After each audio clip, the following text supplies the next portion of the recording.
noticed this ongoing pursuit, and she was just telling me you were in the fast track and then something happened and you saw what was going on. Yeah, so I saw the police going the opposite direction, and then as I continued, I saw police blocking off the exits, and then they stopped all of the oncoming traffic. I got hit by the cars behind me because they hadn't slowed down, and when I was in the fast track, we didn't know what was going on. I didn't know what was going on, but I knew it was something serious enough for the police to be, to this level. So we pull over and the police is explaining what happened and that a deputy got shot. He's trying to get out to chase the guy as soon as possible because they spiked him. So really he was in a rush, trying to chase the guy. And you saw the suspect vehicle go by? I did, yeah. I saw the pickup truck and then maybe 100 police cars chasing after it, and he's like, that's the guy. So that's why we're trying to get out there and get him. And he actually ended up leaving because to pursue the guy. You got some damage to your vehicle, correct? I did, yeah. I got hit.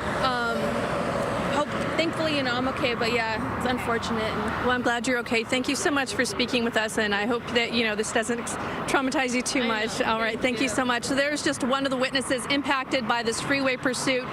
You can see she was on her way home when this all occurred, catching a lot of people off guard. This is a really busy time on the freeway, and there's definitely been a lot of traffic, and of course, disrupting a lot of people's routes home this evening. Reporting live here in the city of Norco.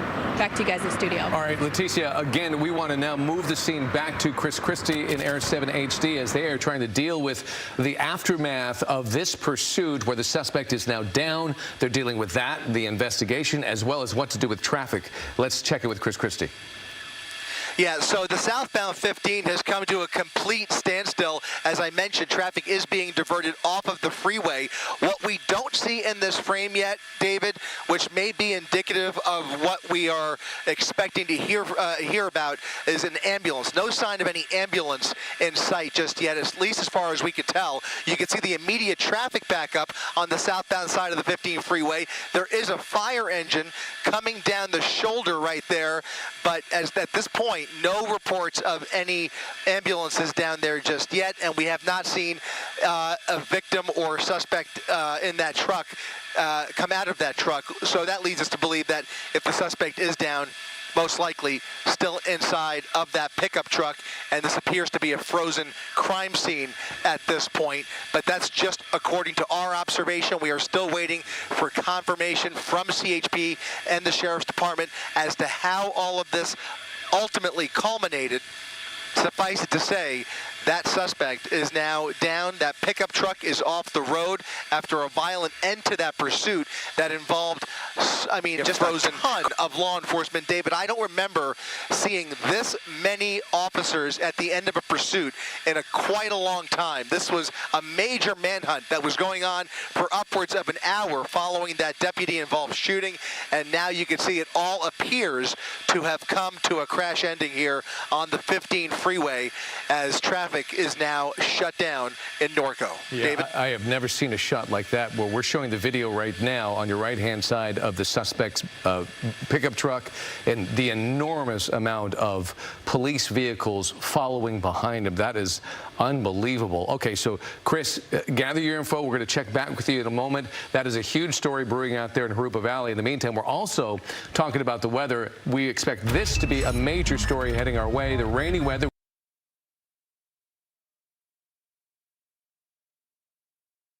Jesus. What's up, everybody? Welcome. What's up? Welcome to the live stream. There was a lot going on. Originally, I was going to do Andrew Tate, which we're still going to do.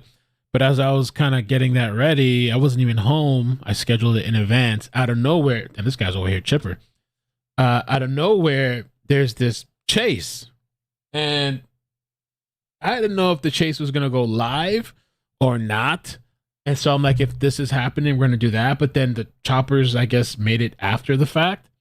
And so apparently this guy had killed a cop. I think they're going to do a press conference later. So that's what the confusion was. I didn't know what to do. So I said, F it. I guess we'll do both because the choppers got there right at the end. We can talk about this and then we'll go through the Andrew Tate stuff. So sorry about that. Trust me, I was just as confused.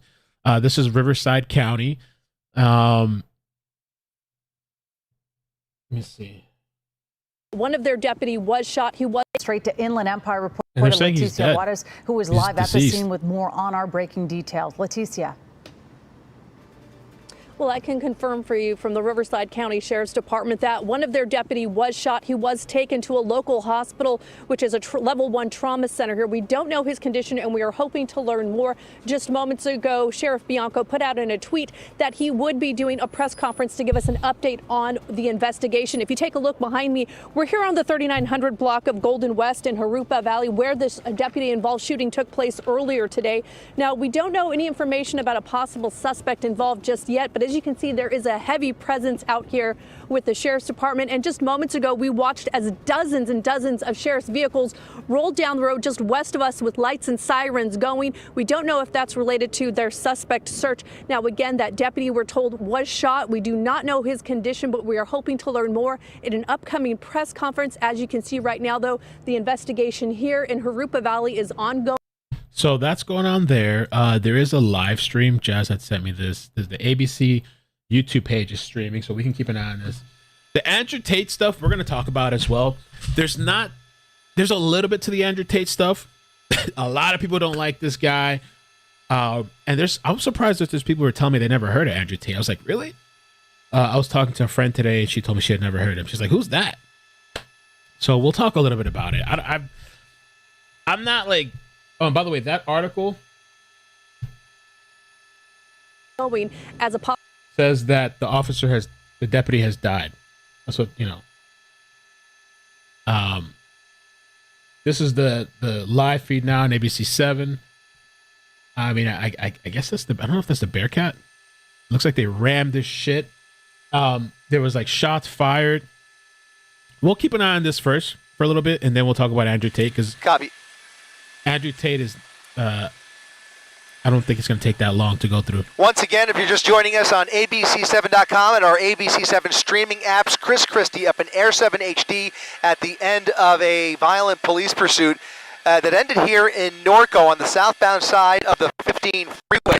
That pickup truck was in pursuit by dozens and dozens of law enforcement from the California Highway Patrol, the Riverside County Sheriff's Department.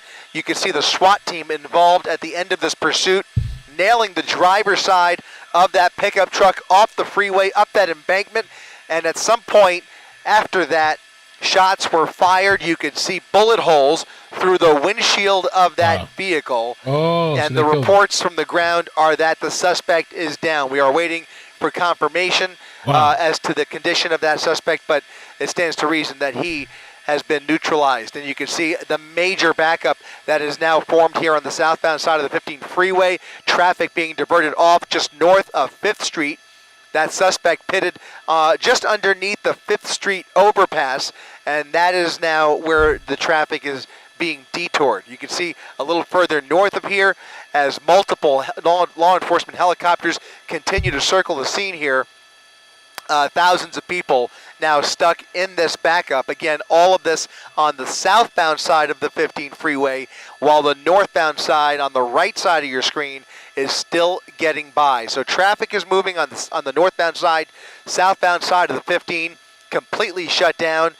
And the driver of that pickup truck, who may be connected to that deputy-involved shooting, that fatal deputy shooting in the Harupa Valley, now appears to have come to an end. Oops, sorry. This pursuit now coming to an end here in Norco, a situation we are continuing to follow on the ground and from the air up here in Air 7 HD. We are awaiting further developments, as well as a news conference that is supposed to be starting here in just a little while. They have not announced an exact time yet, but you can see that everything is essentially as it was at the end of this pursuit. This entire conglomerate of law enforcement has now been frozen in place, and a crime scene is now being established as this pursuit is over, and it will take quite some time for law enforcement to essentially conduct their investigation and then reopen the freeway. Again, we're going to continue to follow the developments from up here in Air 7 HD. Keep it right here on ABC7 and ABC7.com.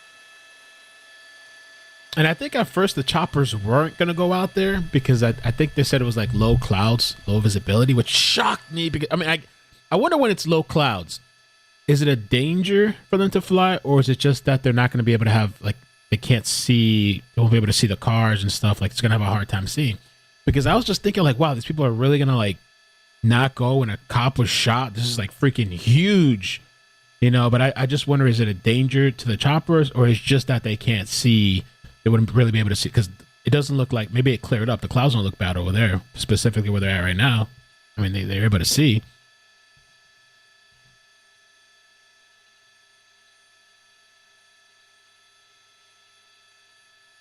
It's a danger due to low visibility. Is that what it is? Or both? Both. Okay, well, if that's the case, I understand. Danger to fly. Okay, okay. It rained earlier today. Okay, well that then. No visibility. Yes, Kobe. Is that what happened with Kobe too? The visibility? Bro, this is pretty wild. I don't know what the hell is going on. And so they're supposed to do a press conference. So I guess we can try to maneuver the stream. We'll keep watching this to see. And then if they cut off, then we'll talk about Andrew Tate. And then if they do the press conference, we'll listen to the press conference. And I show, there's some earlier highway feed that PupScan posted.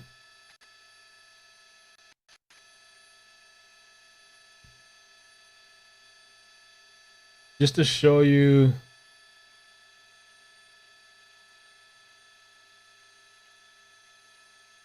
It was pretty wild, like the cameras. Like just the amount of police. Wow. That's the highway camera from PupScan that he posted on Twitter.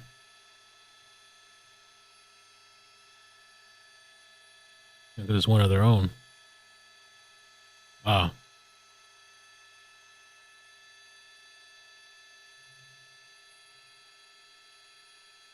Massive.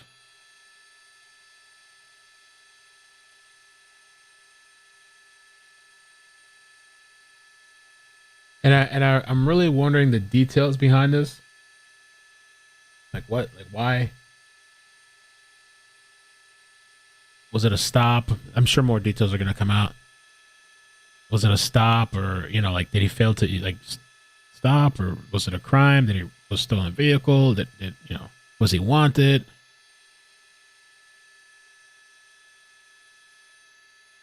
And I wonder when he was shot, I guess if they shot him, because at first we thought, like, did he shoot himself? Because it was, I thought the car was moving. It was shots fired, but I'm assuming, Jesus Christ.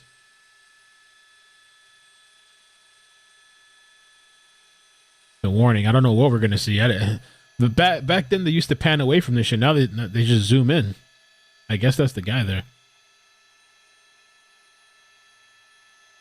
Get a closer shot in HD. Zoom it in. Turn on the laser flare. HD. Yeah, get closer. Jesus Christ.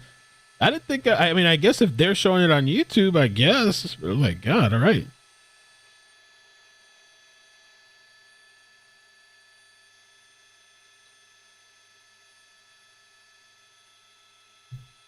Jesus Christ. I mean, I wouldn't do that, like zooming in like that. Jesus Christ. Turn on the hyper lens. Get closer.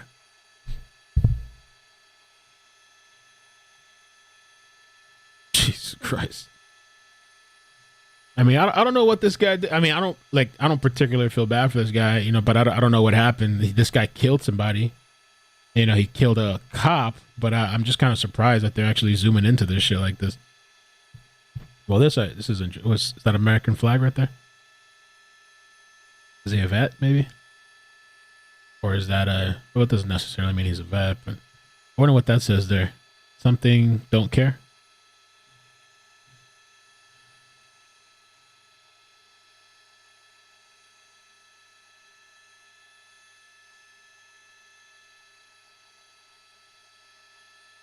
This area is being shown on Caltrans traffic cameras in Norco right now live. Oh, really? Oh. This is one of the FBI most wanted captured. Looks like a flag, right?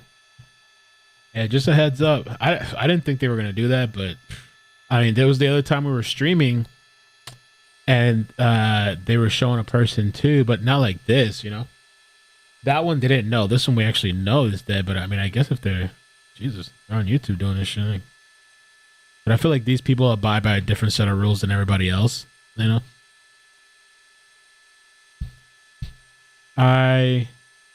What does that say?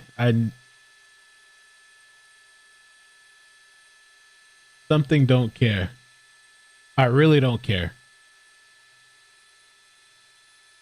Bro, imagine that, dude. Somebody said the Idaho guy.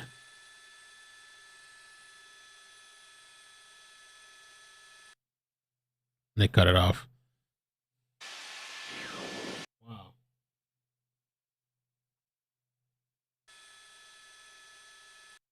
They just cut off the end of the stream. The chat is savage over there too. Bye, sucker. He's dead. He's gone.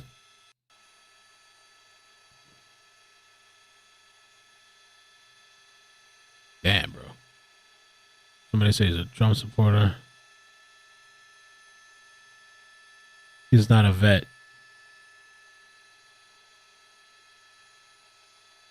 I don't know, man. So we're going to follow and see what happens. Definitely, if the mods are watching right now, if you guys can just, looks like a funeral fold. Lori said. Looks like a folded in a triangle in honor. Okay. So yeah, mods, keep an eye if they're going to announce this press conference. It feels weird. I don't even know what we're doing. It feels weird that we're going to segue into Andrew Tate, but I guess to kill some time, we'll do that. You want to slow the chat?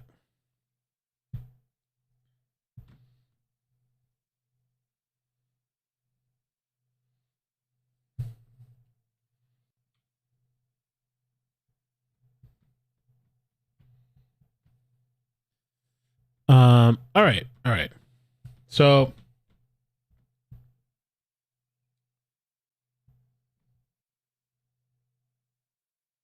they're going to hold a press conference this afternoon.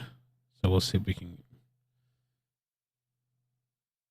News video shows from the scene showed emergency vehicles, including more than a dozen law enforcement officers at the intersection of Condor Drive and Golden West Avenue. Okay. We'll wait.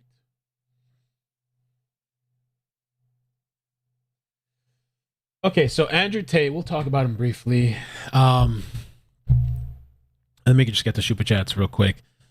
Jan on the Lamb, new follower but old lurker. Thank you. CA, I think it's Canada, right? Not Cali. Canada. Thank you so much for following it. Yeah, Canada. I see the thing there. Thank you so much. Carmen, hello there from Southern California. Thanks for all your coverage on these top stories. Thank you so much. Thank you. SW4x4 Explorers. Slow the chat, bruh. Please, I got you. Scott Wilson, thank you for coming a member. Yeah, I wasn't expecting this. I just kind of I literally went to work out. I didn't even get to take a shower. I was supposed to go home and take a shower, but all this stuff was breaking and I just jumped on. And luckily I had my daughter's with her, my mother, so she's, don't have to worry about that. But okay, so Andrew Tate, and Bum, if you're watching, I don't know if you want to come on at some point, if you want to talk a little bit about it. I saw you on Discord and you sent this article, which I thought was a good article. And I kind of want to, let me get a feel for the chat too. How do you feel about Andrew Tate? Do you like Andrew Tate? He's a very controversial figure. Okay, he got banned off the internet. I've heard about him. I've watched some of his videos. I think he's had courses and stuff online. I never bought a course or never, I didn't follow like that, but I have watched some of his videos. I have seen some of his interviews. He was on Piers Morgan. He was on Piers Morgan recently, I think, which the interview I thought was really interesting. It was also on Valuetainment, I think months ago, which is another really good channel, Valuetainment. And so You need another choice. What's the other choice? Well, if you don't know who he is, I'm going to get into it.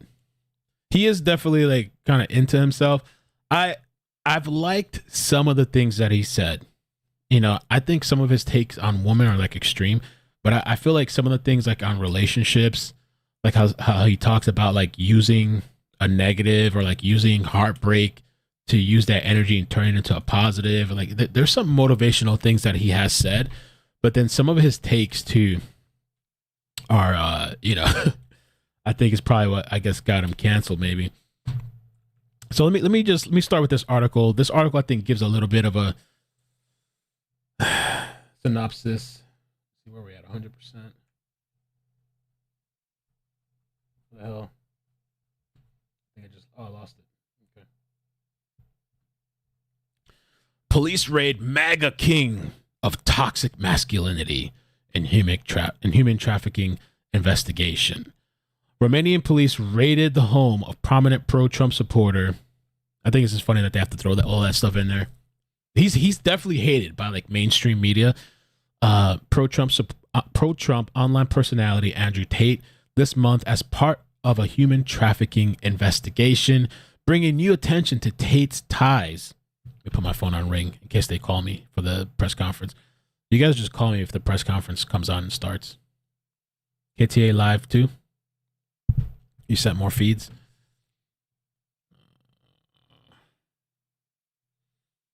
Fox 11. They stopped the live stream. Okay.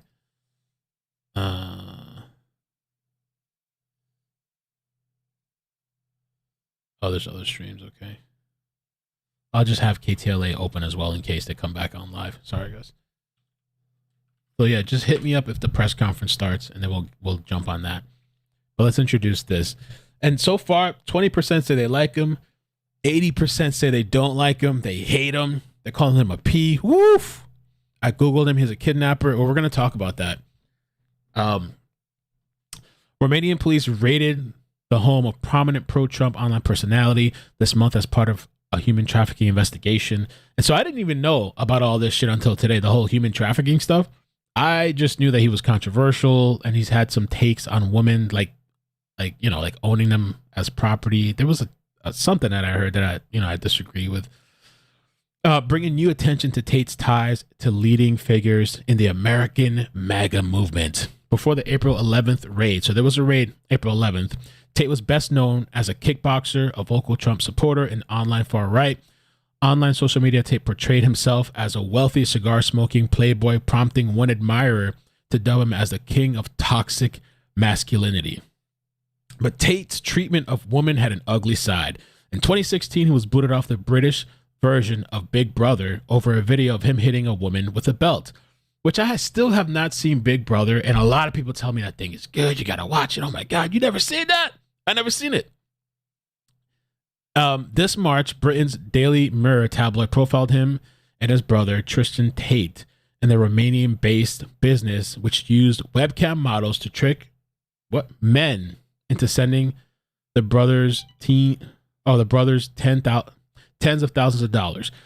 So I saw him. What the hell? Hold on. They got me, the feds. I unplugged the power to my camera. Am I good? There we go. I saw an interview where he was talking and he spoke about this. Like he was talking about that, like how men, I don't know if it was like a simp conversation, but he was talking about like how men are like, or simps, like they're just so dumb because like he runs this business of webcam models and these guys are sending all this money to the models. The other thing that he said is that a lot of these guys that they are DMing these models, whether it's like OnlyFans or whatever else, they're not even talking to the girl. They're like, they have like these services that like, there's either people like in some other country, some bots or whatever. I don't think it's bots, but like it's actual just other people. And it's like, hey baby, pay for my video. And so there's like a bunch of guys sending all this money. They're not even talking to the woman. And he talks about this. I saw it somewhere. Oh, it's actually linked right here.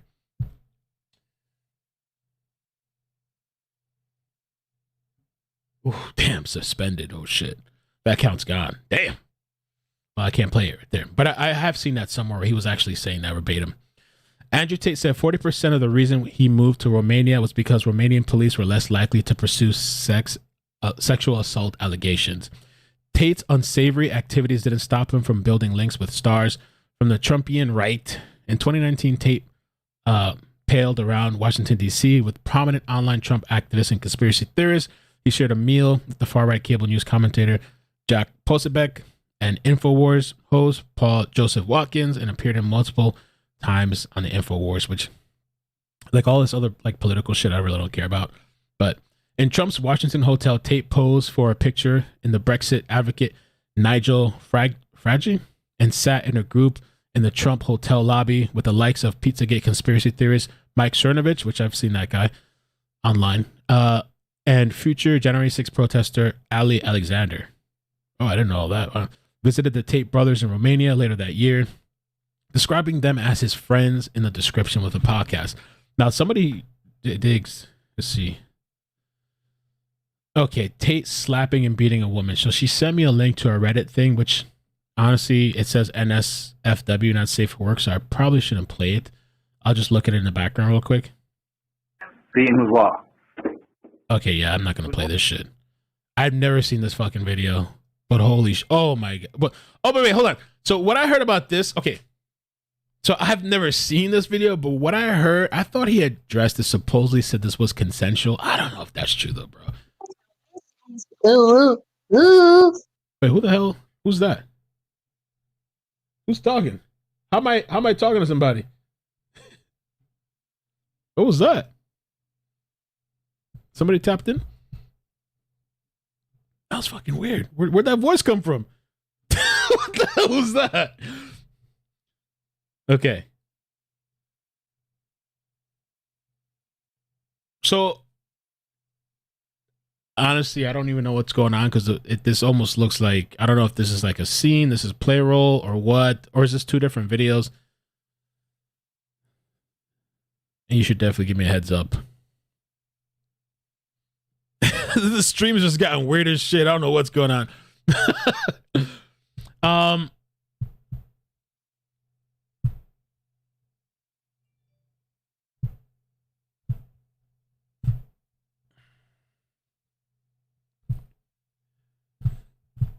Yeah, I'm gonna have to watch this video, maybe research it sometime. I thought he had said something, and I thought this Pierce guy called him out on it. I thought he had said that this was consensual, but I don't know, bro. I really don't know. I don't know. And I don't want to play the audio for you guys. I'll put the link on Discord. We'd have to probably put it in a, we'd have to make a new area on Discord. I don't know what the fuck that was, dude. All right, let's keep moving down the weird train, the crazy train.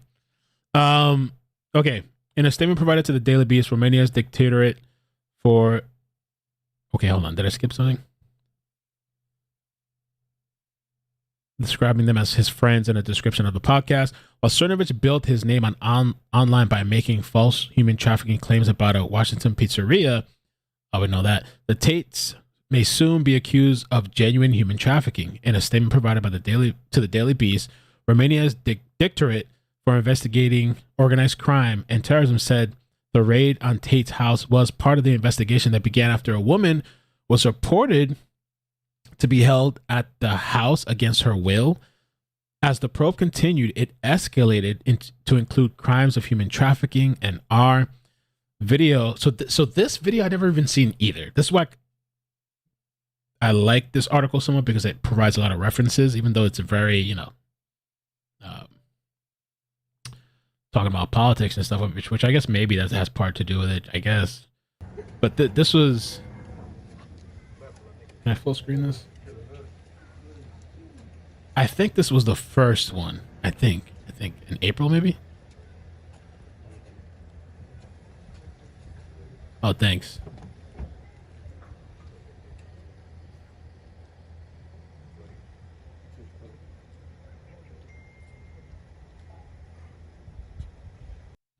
Okay, so here, because I like to, if possible, to show all sides. And so he, I'm just getting into this now. I don't know what's what, but this is what Dig sent me to me, and I had heard him reference supposedly that this is a joke, or it was like, I don't know, like some sort of consensual thing. And so he had made a post and a picture with the girl. She's here smiling, and I guess she's holding the, I don't know, whatever that is. They are pretending I beat her up when we were joking, and the belt made noise but didn't hurt. They cut all laughing. So that's the girl right there in that video. You know, I don't know. Thank you for sending me that. And this is, let's see, this one, this is the first time around, I guess. I think in April. Where they got all them cars, though. Maybe she took money. For money, she probably take money. Yeah, it's consensual. Yeah, I don't know. People get paid off like that too sometimes, right?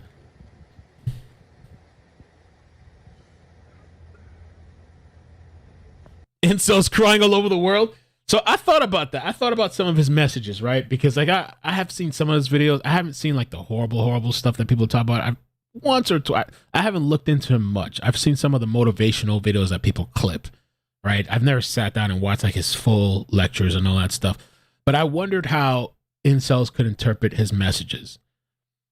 And I don't know. It's kind of hard to say because maybe some of them could see it as a motivation, but then others could probably be like, they could also fuel their flames of hating women and being upset, you know, with women in general. I don't know.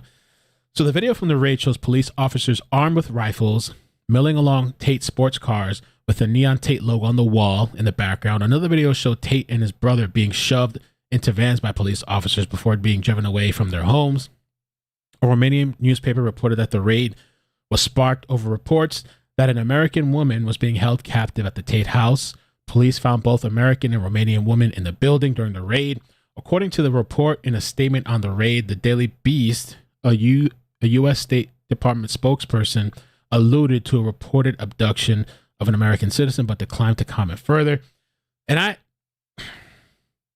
had heard a little bit that supposedly he claimed that it was just like a SWAT incident, that those two women were there, but that he got swatted.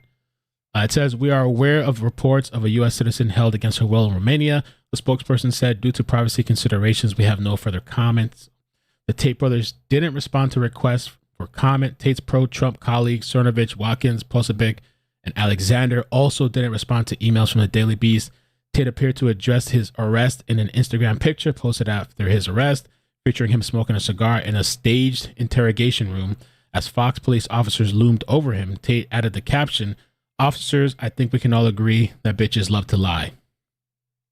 The raid on Tate's villa isn't the first time that the Manosphere, the far-right men's online community that Tate belongs to, has been tied to serious criminal activity. In December, a prominent Manosphere personality went on a killing spree in Denver, murdering 5 people before being fatally shot by a police officer. I hadn't even heard of that. Who's that? Who did that?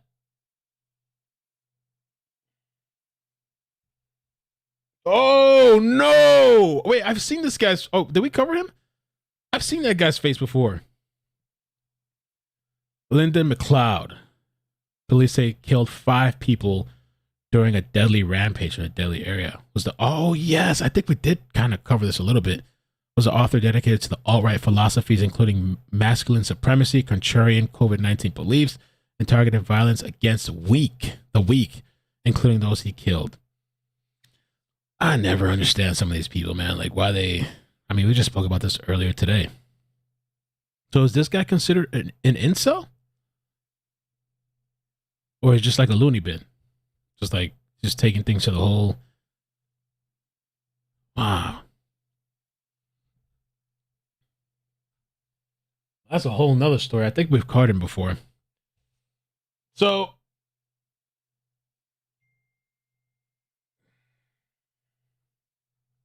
Andrew Tate now.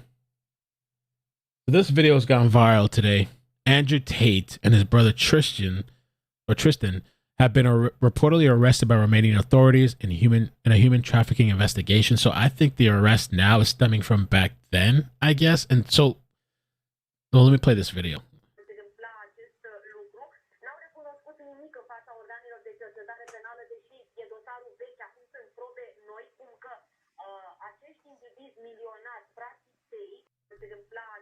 And this guy just got brought back to Twitter.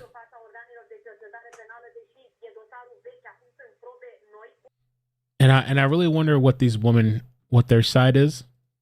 You know, are they pursuing this? Are they saying that, yes, they were held against their will? And so this guy,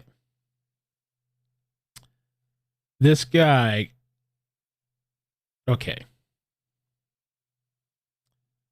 Andrew Tate somehow gets into a beef the other day, literally yesterday. I think it was yesterday or a couple days ago. Somehow he gets into a beef with Greta Thunberg. Thunberg is like this, I don't know. Oh, I didn't know she was autistic. It says autistic climate justice activist. I remember when she first came out, I feel like she's kind of like a puppet. I think like her parents kind of like I feel her parents really just indoctrinated her. I've seen some kids like that, like just parents just like fully pushing some crazy stuff on them. Not that the climate stuff is crazy, but like, you know, back then you could just tell all this political stuff with this girl. But anyway, and I don't even know why he tagged her, exactly what happened. Oh, I think what I heard was that because she was talking about the car emissions or something like that. And so he tags her. You love Greta? He tags her and he goes, hey, Greta Thunberg, I have 33 cars. My Bugatti has a W16 8-liter quad turbo. My two Ferrari 812 Competizione have 6.5 liters V12s. This is just the start. Please provide your email address so I can send a complete list of my car collection and the respective enormous emissions. And then he did this video, which I guess he was kind of trolling her, I guess. It's all wrong. Well, actually, I don't know that he made this video. I think somebody made this video replying to, he retweeted it, I think. Or, I don't know where this video came from, but it's trolling her, I guess, or trying to get back at her. I shouldn't be up here. And they're supposed to do a live shop right now. I really don't know. Let me close some of the windows out. I got too many windows open. Too many windows open. Yes, me and Bill have been working. I have windows open from like earlier today. Let's close that out.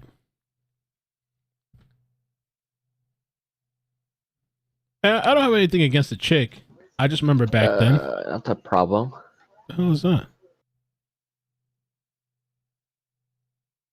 Is there like a live stream somewhere? Let me see.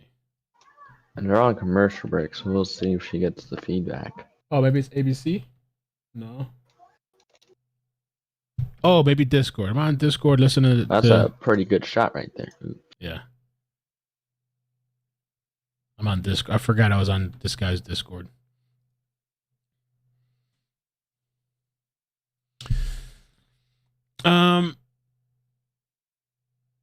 And the incel BS is confusing, but it's a smokescreen. Okay. I heard on local TV about recruitment of girls on the campuses for video chat. Okay, and we're gonna get into that. I don't have anything against Greta. I just remember because she was younger back then. Wasn't she underage?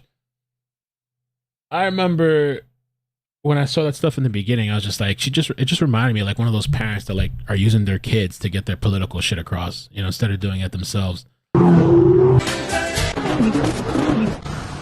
You have stolen my dreams. Yet.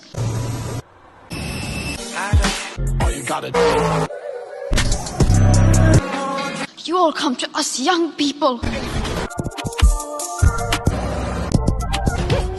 for hope. How dare you? In my childhood, how dare you?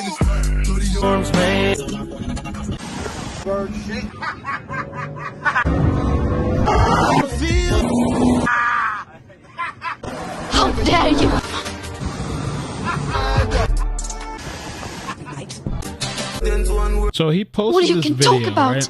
I is guess the money. reply. So I mean, go through my pockets. It's hard to find my cigars amongst all the money.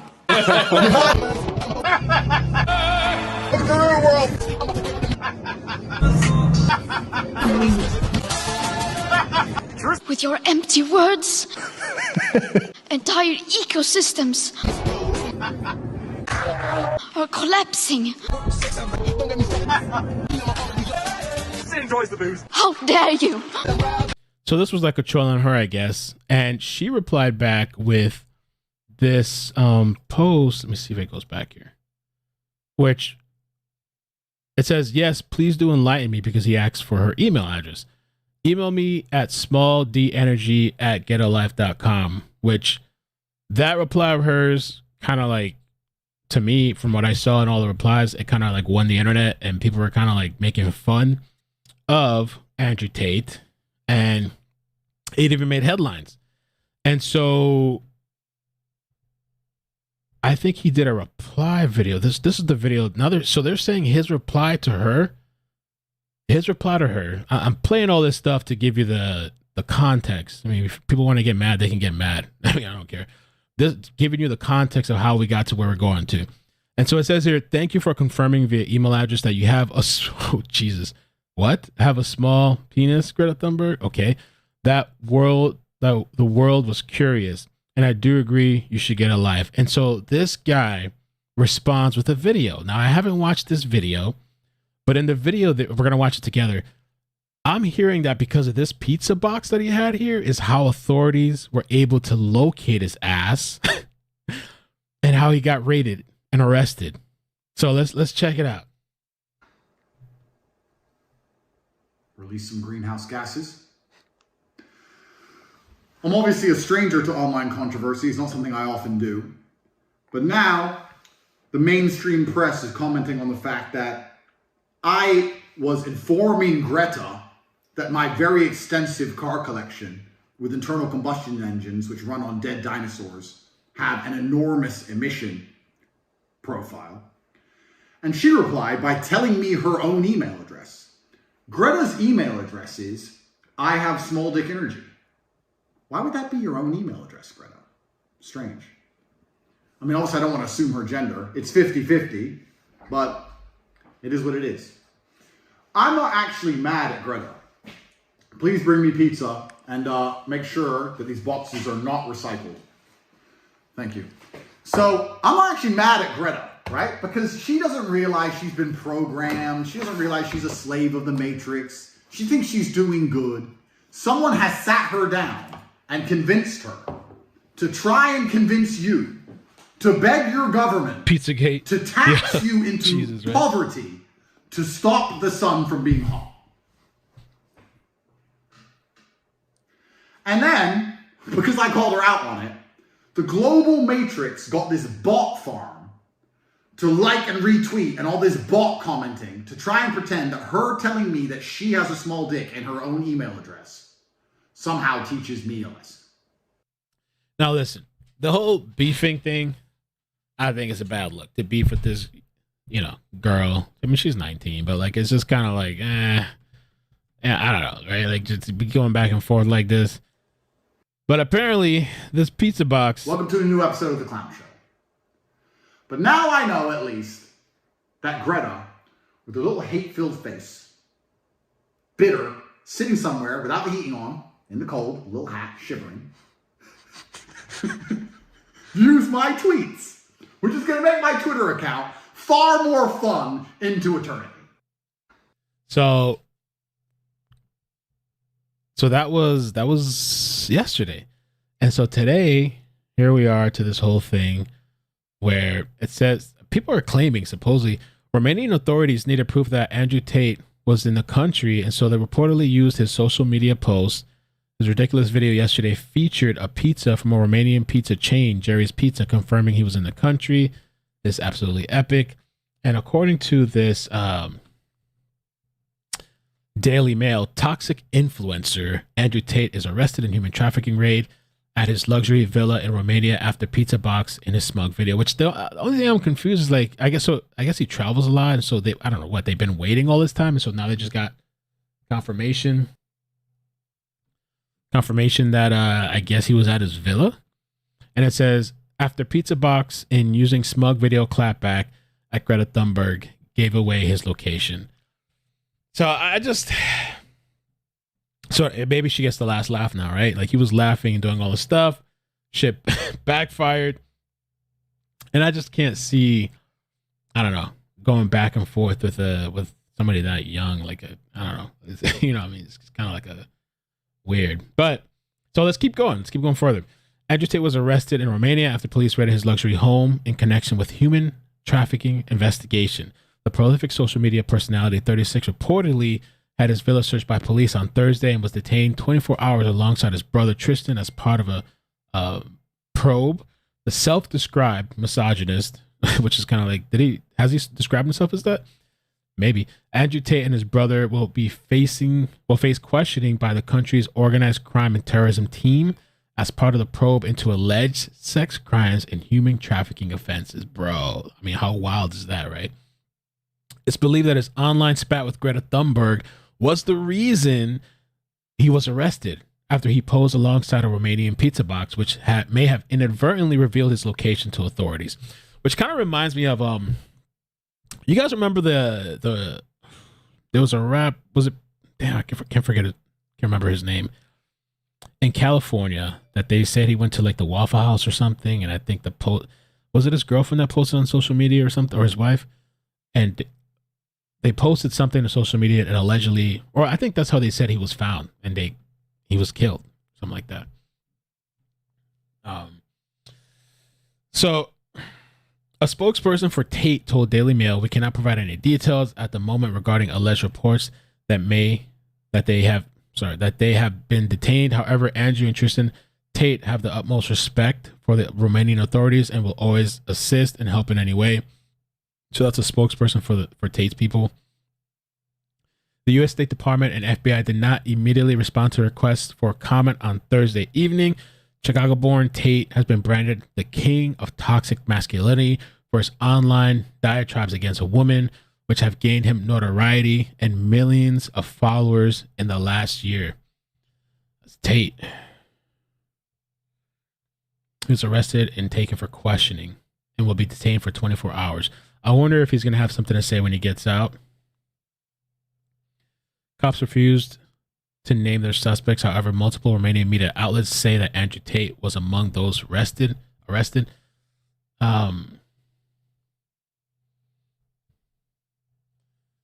So Romanian outlet Libertatea first reported the raid, citing information from sources that the Tate brothers were suspected in running an organized criminal group that coerced women into making adult videos. Andrew Tate's home in the Eastern European nation was also raided on April 11th. That's the previous incident we talked about. This year as part of human trafficking investigation, which is freaking wild, dude.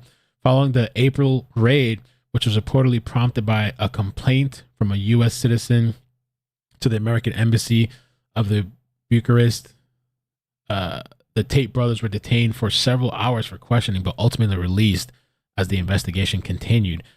Andrew Tate previously boasted to his followers that 40% of the reason he moved to Romania was because the police was less likely to pursue any sexual assault allegations against him, which is, bro. In the press release on Thursday, Romania's police crime and investigation unit said that they had raided 5 homes after obtaining search warrants. So they're really coming for him. The warrants were issued in connection to an ongoing investigation into an organized criminal group, international human trafficking, and rape. Wow.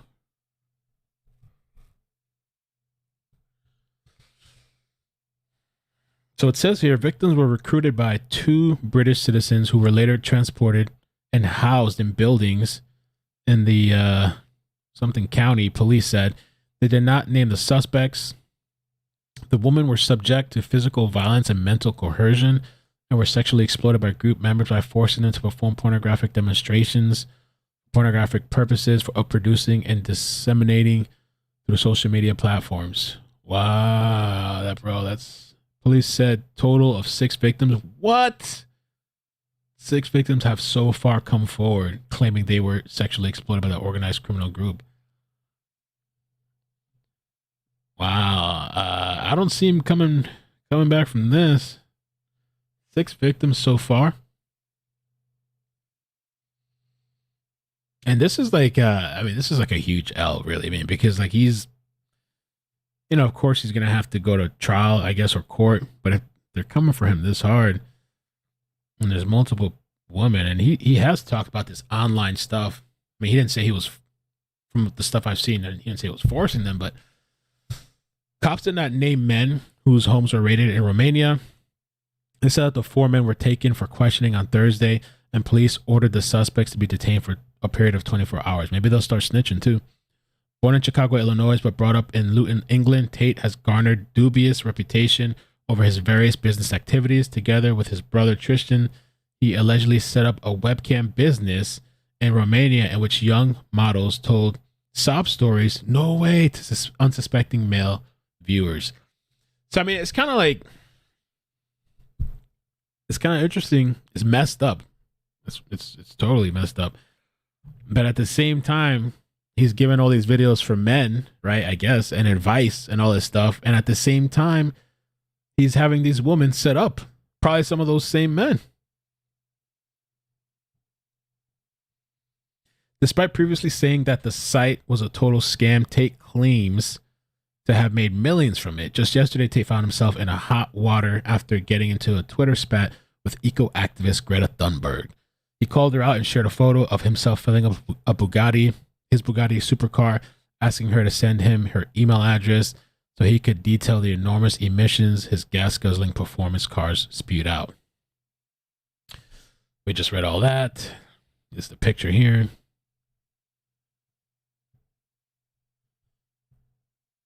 I mean, she's like to me, she's almost still like a little kid. I mean, she's 19, they say, right? That's what they're saying.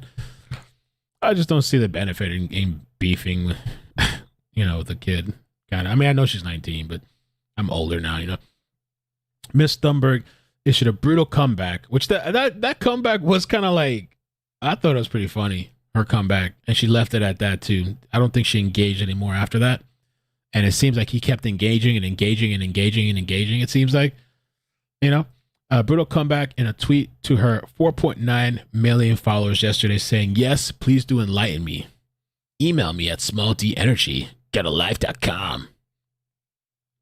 Tate has been banned from Twitter since 2017 until Elon Musk allowed him back on the platform last month. Tate first came into prominence when he appeared on Big Brother in 2016, but was removed from the program after a video surfaced online which appeared to show him attacking a woman with a belt. A clip he claimed had been edited. Since then, he has gained further notoriety for a string of comments about women, including suggesting that they bear some responsibility if they were assaulted in an incident, which led him to be banned from Twitter. He has some really, really hot takes. Like I've seen the thing with that, man. It's like if you type in like Andrew Tate motivation or something like that, you'll see some videos where like, let's see. There'll be some stuff on there that actually sounds good. But I guess you have to dig further because, this stuff is just like, it's like highly edited. I've seen some of the motivational stuff.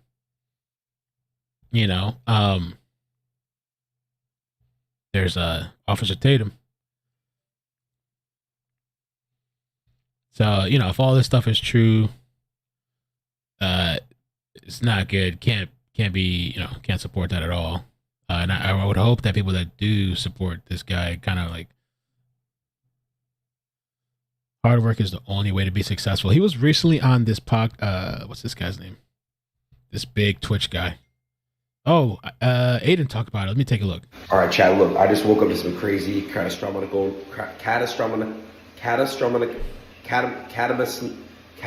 He's worse than me. News about Andrew Tate and Tristan Tate. They just got raided and arrested in Romania. Listen, it's over some sexual trafficking. I don't know what to believe. I don't know what's going on. All I know is there was like some Twitter feud with someone named Greta, something like that, Greedy. And something happened where she basically said something like email me or something like that. And she texted her email and then boom, the whole Twitter went crazy. Got like 3 million likes on it or something like that. I just hope it isn't true for one. You know what I'm saying? I don't know what to think. I just woke up, so I got hit with it like this. I don't know. Do I still go bald January 1st, chat? Yeah, I am still, because it's not about that. Let me know what's going on. What do you guys think? Let me know your thoughts in the comments. What do you guys think is the reasoning for this raid? Tell me right now. Everyone's comments. Let's have a chat let's have a chat inside of the comment section right now. All right, Andrew and Tristan. Yeah, bro. I love you. But that's the whole thing with Tate. And a lot of people don't like him. Let's see. The poll says, I said, do you like Andrew Tate? Almost 2,000 people voted. 74% say hell no, and 25% say yes.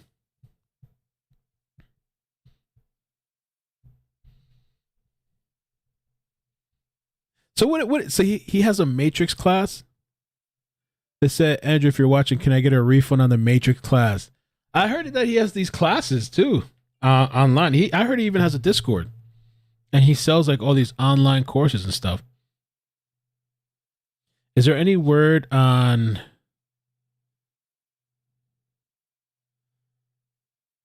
Sent it to the DMs. Is there any word on? So Joe sent a link to share body cam footage, Romanian police raiding.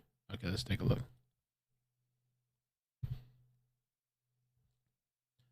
Joe from Swagit.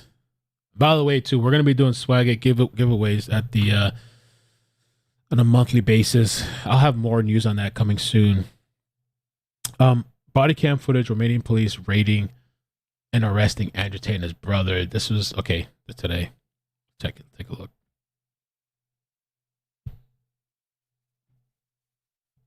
Damn. Boys don't play. It was a documentary. So there's some Tate fans in here. They say Tate lovers spam Tate W. He kind of reminded me of. Oh, well.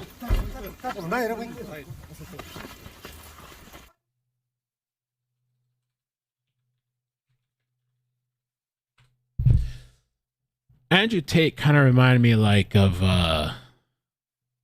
like a more extreme version of Jordan Peterson. You guys ever heard of Jordan Peterson?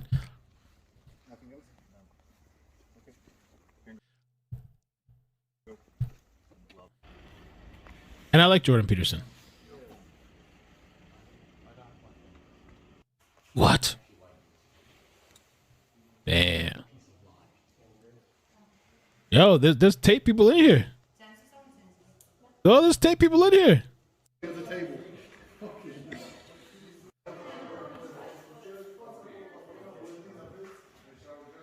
Yeah, the chat is funny.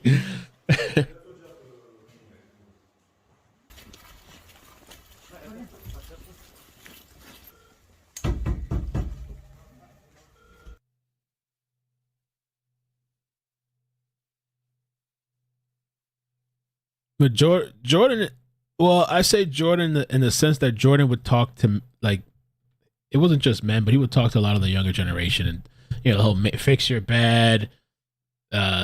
He's one of the he kind of comes up a lot when you look up motivational videos, and he's always talking to the younger men. Except he wasn't talking about owning women as property, though.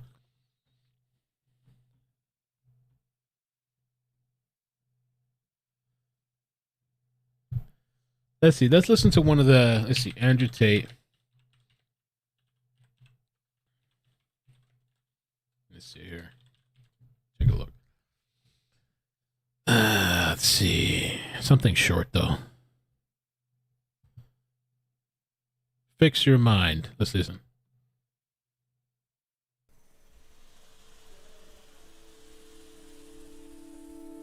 Why I think I fight. And so, online, because I watch, every now and then I watch motivational videos, and all kinds of people pop up, and there's channels that specifically do motivation videos, just like huge channels, and they'll take clips and moments. They got Denzel Washington, all kinds of stuff you can find. Do I enjoy it? No. Do I enjoy training? No. Do I enjoy cutting weight? No. Am I nervous? Yes. Do I think to myself, what am I doing? Yes. Completely. Unfortunately, It's one of those things you're either born with or you're not. And the only way I can explain it to try and make it make any sense is that if I'm not doing something which is either extremely difficult or extremely stressful. The point I'm making too is like depending on where you go, depending on where you look, is what you're gonna find. I'm in a perpetual state of crippling boredom. I can't explain it. I see other people live their lives and they're like, oh, I can't wait for the weekend because I want to watch this movie. I think, who cares about a movie? You're looking forward to the weekend for a movie? Looking forward to the weekend to get drunk? Like, these things to me are so mundane. They mean nothing. And if I don't fight, if I'm not in a situation where I'm stressed or worried or concerned, I'm just perpetually bored. And boredom's crippling. You're not If you're an intelligent person. You're not Blackbird. You've got a good brain on your shoulders. You can't just sit there bored. No, he didn't. So most smart people take the academic route to avoid boredom. They learn. Tate dated Jordan's daughter. I don't believe that. For real? No. Learn. But that's never really true. Well, that's the thing too. Somebody said Tate versus Jake. Even Jake Paul, you could probably look up motivational videos and you'd be like, "Oh, that sounds great." And then now Jake Paul's caught up in all that crazy crypto shit. You know, isn't that Jake Paul now with this crypto stuff going on, or is that somebody else? Crypto Zoo, right? Ooh, that boy, there's the Crypto Zoo scam that they're saying allegedly. Ooh, that boy's catching heat. Either. Although I've always been an intelligent guy. Really, it's true? I'm gonna look it up. It never really interested me. And then I see people climb Mount Everest or jump off buildings or do base jumping, or the guy who jumped from space. People think, what's he doing? He's crazy. I understand.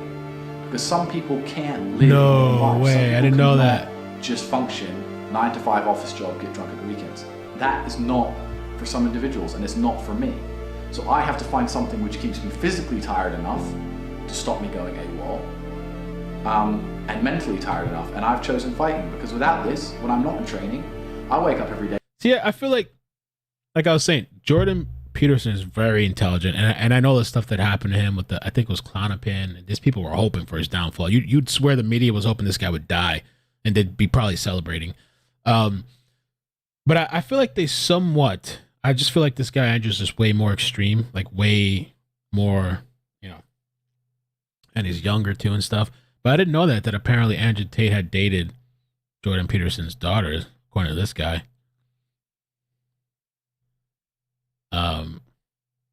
If you haven't seen Piers Morgan interview with him, it was really good because Piers Morgan had called him out on a lot of the things that had come up over the years, and they go back and forth, and it was good. I told you. Anything? Okay, what am I gonna do today? It's 9 a.m. on a Tuesday. I'm bored. Everyone's at work. I'm bored, and I'll end up doing something crazy. I'll either get drunk, or on the Eurostar, or it's just a random lifestyle. Because I'm constantly looking for never-ending entertainment, and it doesn't exist. I think the only thing that could stop me fighting is if I had enough money to constantly entertain myself. Unless I'm a billionaire, I need something that keeps me focused and keeps me occupied in life. With fighting, I have to train twice a day, and I have to train hard. And the stress it brings in every aspect can replace fun. And my mind is occupied. It occupies me. It's the only way I can try and explain it. It occupies me, and I could never stop doing this, even if I lost. So I'm not gonna play the whole thing, but what I'm saying is, if you watch these videos, and this is 2.5 million views, you would never know all the stuff unless you specifically went and looked. You would never know all this stuff that's in the media. I think that's how kind of I first came across him. But I am part of the internet, so I follow what's going on in the internet. I know at one point he was like the most searched term at one point in Google. Like I think let me see, Andrew Tate, the most searched.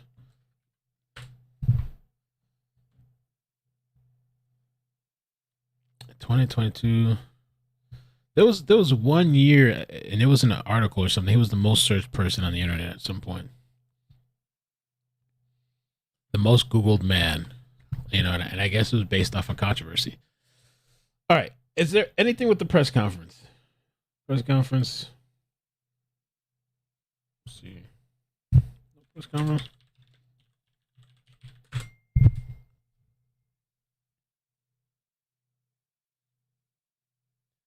Let's take a look. And thanks, Joe, for that video.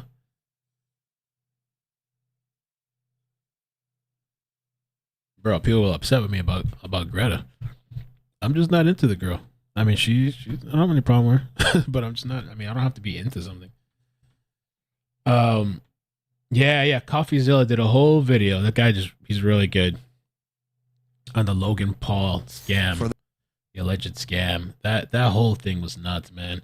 I mean, how do you guys feel about crypto? I had been wanting to invest in something, but it's kind of like, and I was thinking at this at one point. I have friends that say it's good, but like, aren't they in the slums right now? Cryptocurrency? Isn't crypto in the slums? Is there some that's doing good? And I know they say they have these down moments, and that's when you're supposed to buy. But I feel like they've been down for a long time, haven't they? They arrest Tate but can't release client list for Epstein.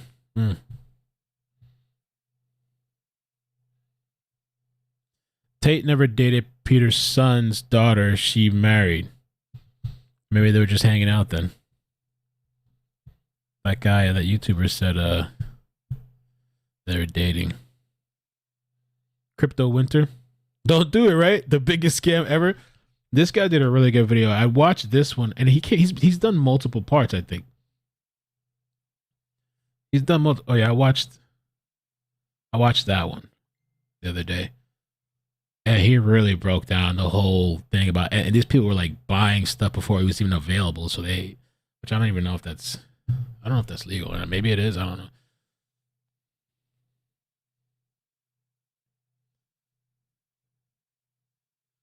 Okay.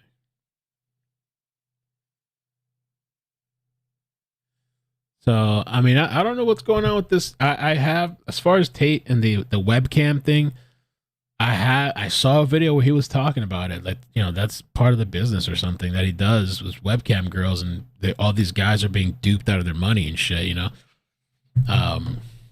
Now, this whole thing about these girls being held against their will, I didn't know until tonight. I never really looked into it. Let me see what else is popping up for Andrew. And if there's 6 women... Oof. Oh, let me see. I had the TMZ article up. If there's 6 women, that's gonna be tough, dude. Oof. And I wonder if if it goes to trial, I guess, will they leave him on Twitter or will they remove him again?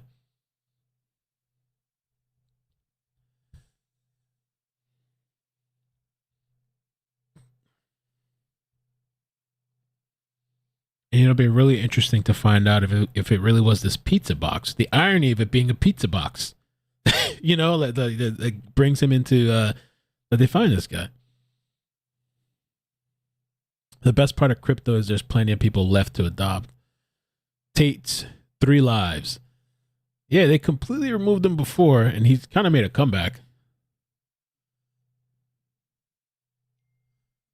Well, did I? I don't know. Did I say I was moving on from Tate? I'm all over the place. What else is there to move on to? It's pretty much, it was 2 topics. I was trying to see if we got the press conference, but I don't think we do have one yet. We can come back, though. We can come back for the press conference. Andrew Tate made millions requiring his webcam models to scam men. Please. What? Well, let me... can you send me that on Discord, please? Thanks.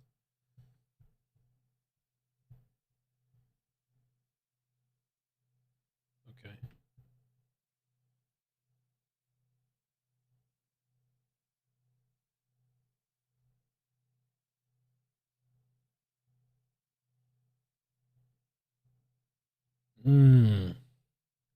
And that, I wouldn't be surprised if that's like a hustle for some of these people. You know, if that's true, that the webcam model is like, oh, Andrew Tate. This is Hassan Parker, though, so you gotta be careful with this guy. But Andrew Tate, well, somebody posted under his subreddit, I guess. Andrew Tate made his millions requiring his webcam models to scam men by telling them lies about their lives, like medical emergencies, dying parents, evictions. Wow. Callis Tristan and Andrew Tate admit their business is a total scam. but say the authorities cannot stop them. They claim to run a studio with 75 lingerie-clad models, take calls from fans, paying $4 a minute. Wow. If anything, this should be hopefully a wake-up call. I mean, to a lot of people, but also like these guys out there that are doing this stuff, buying this stuff, you know? And I'm kind of curious to see if this goes to trial and what else these women are going to say. Let's see what else we got. Conference will be held at Sheriff's Administration. I wish people would send me a link to this stuff. At the Sheriff's Administration, 4095 Lemon Street, time to be announced. This was a couple minutes ago. So they haven't announced the time yet. So I'm thinking maybe we'll just come back for the press conference later.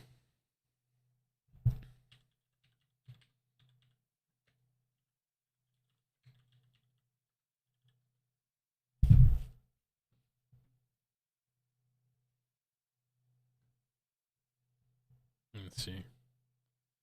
Yeah, there's no time yet. Sheriff Bianco will be holding a press conference later. Time to be announced. Okay, so we'll have to wait for that. The officer is dead. Yeah, the officer died, I heard. The link to the article, the Mirror article. Okay, let's take a look.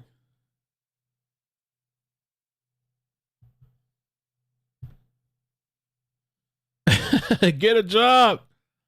This is right. I mean, I don't know, men that are. Hopefully, maybe they'll see some of this shit. Save your money. And then also that these rings too apparently have women that are being allegedly, abused and stuff. I mean, I guess it has to happen. But in this situation, it's alleged. I mean, we'll have to see what comes out of this. Must be serious if they're raiding their ass,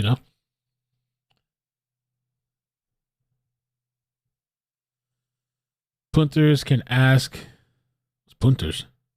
for private shows and pay tips at their own risk. Tristan said one man handed over $20,000 inheritance while others have run up huge debts. And the kickboxing brothers raised on Console Estate. I wonder, with these types of situations too, could this create an incel type of guy where you're being scammed online by a woman, come to find out you're scammed, and then all of a sudden you start harboring all this hate and anger, and you spending all this stuff like you can. I don't want to say because people want to cancel me if I say, but just for this online stuff, you can, Tristan and Andrew, 35 and 22, own 22 cars: a Bugatti, a Rolls Royce, a Ferrari, 2 Lamborghinis, an Aston Martin. Wow. I kind of wondered too.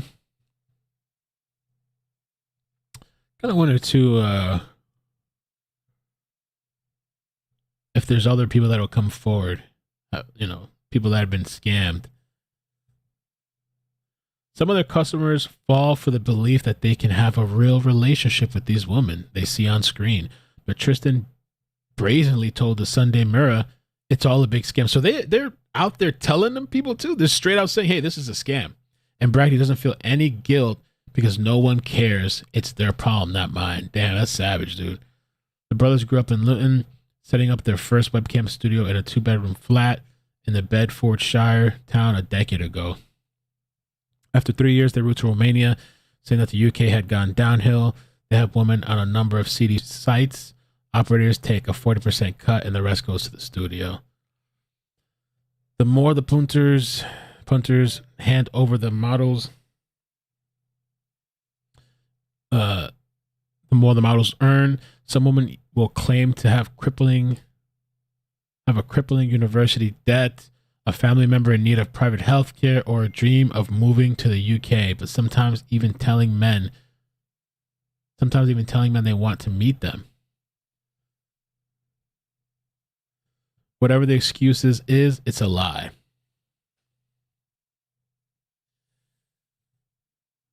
He said one is broadcasting is for entertainment purposes only. That means if a model says she has a sick dog or sick grandma, it doesn't have to be true. The next is that all the cash given to the models is a voluntary sign of gratitude of their time broadcasting. Wow. Wow.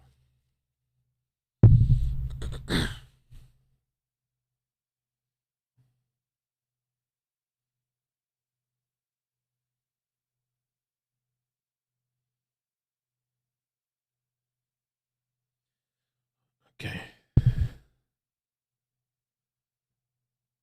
Wow.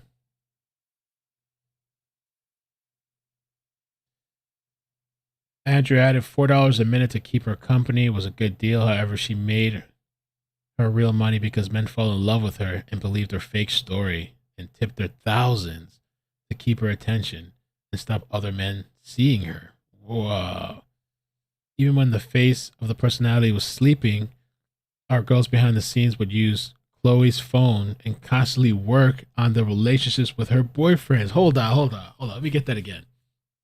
Even when the face of the personality was sleeping, our girls behind the scenes would use Chloe's phone and constantly work on their relationships with their boyfriends.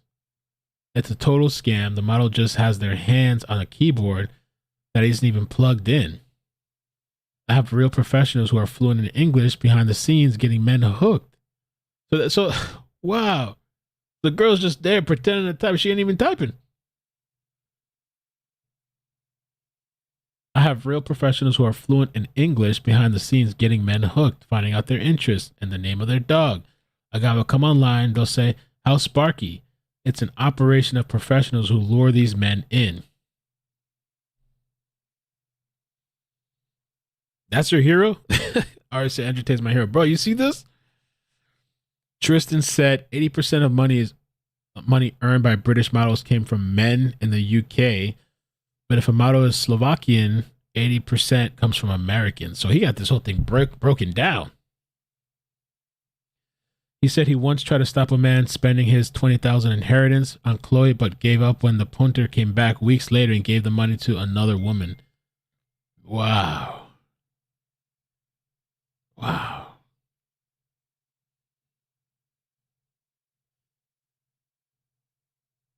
Men will give all they have, he said.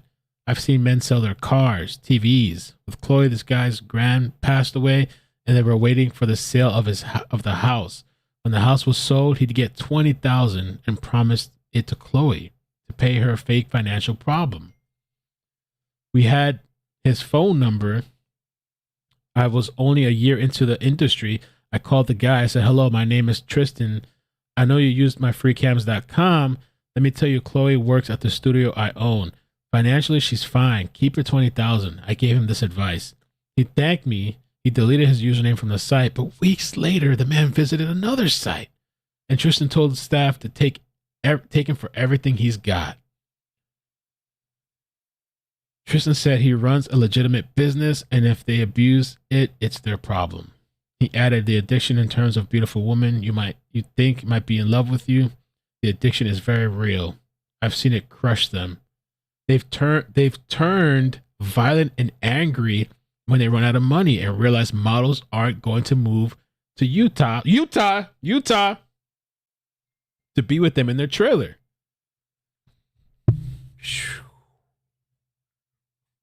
Wow, bro. That's wild, dude. That's wild. I mean, I've known that this type of things have to be out there like that, but like I didn't think it was to that extreme and intentional. Like intentionally, we're gonna take these guys for everything they got. Let me just scroll past the okay. In case. Men will spend thousands tipping the webcam models. The woman can earn a fortune too. A Londoner named Jessica, 29, used to work for the brothers and said several men paid thousands to cover the cost of a boob job. She now works for OnlyFans, where users pay for content. She earns $10,000 a month. Former bath designer Jessica owns homes in Romania and the UK and admits, when it was the guys who were in love with me, I did feel guilty. A note on my free cams website says the tips are gifts. If you have a specific request for a model, talk to her about it, and perhaps invite her to a private show. Tip at your own risk. Damn, bro. So that's where all the money's coming from. Wow. The rich and famous. That's how you get to the top. Wow. Wow. Utah and Idaho be wilding, right? I have to talk to Sylvia about this later. I gotta consult. Damn, bro, that's crazy, man. Oh, Cruise Line says that's not a scam. They know. Yeah, is it a scam if they know? Like if, damn, man. Wow. Maybe exploitation. I wonder what these women are gonna say. You know, if this goes on further, I don't know if we'll find out details.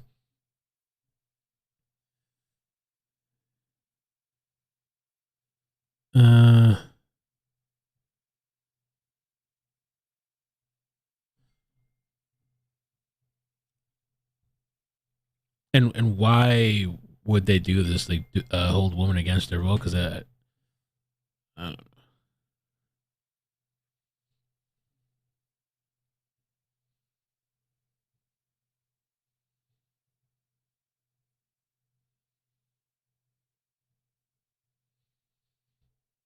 But this could be the final end for this guy.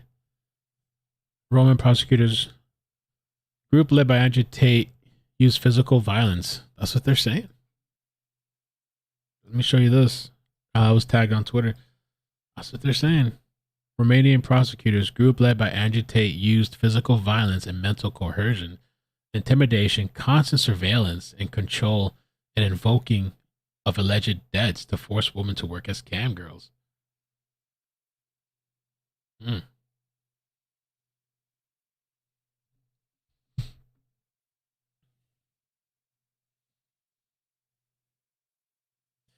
Maybe the girls got in trouble and was told they can help themselves if they call out Tate. And I wonder how much of a cut he was taking too, right? Like if they're working and they earn a certain amount, like I wonder if he's taking like a ridiculous amount or like what's going on.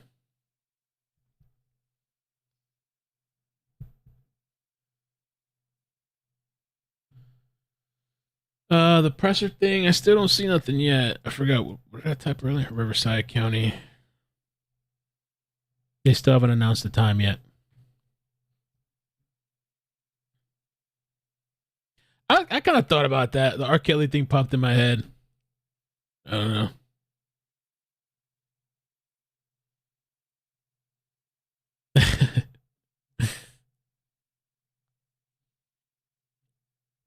We're gonna see. Oh, well, the thing too is, what? Let's say he gets out. I guess they're holding him for 24 hours. Once he gets out, whatever he says is gonna be viral for sure. He's gonna get a lot of attention.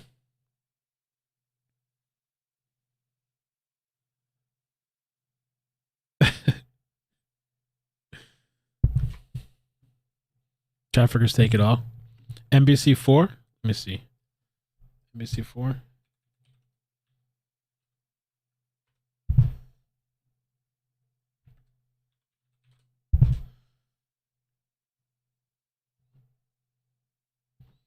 I don't see anything.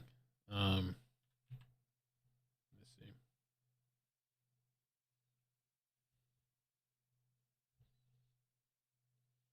$40-60 split.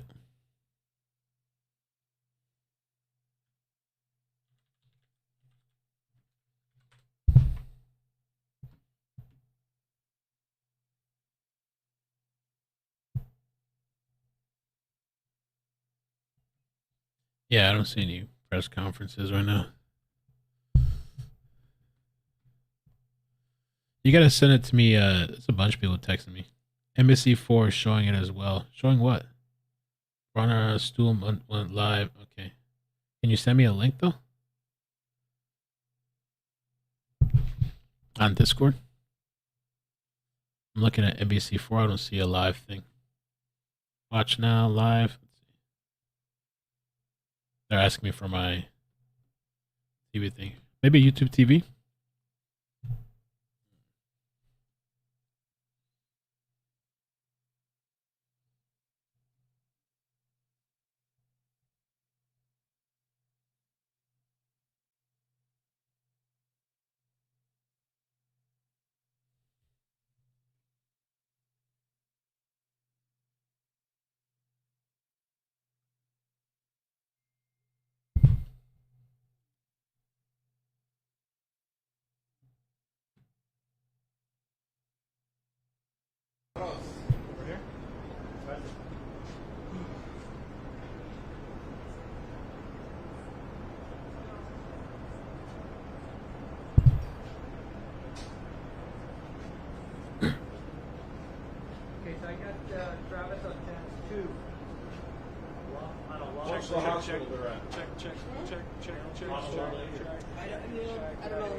So this is for the police thing going on.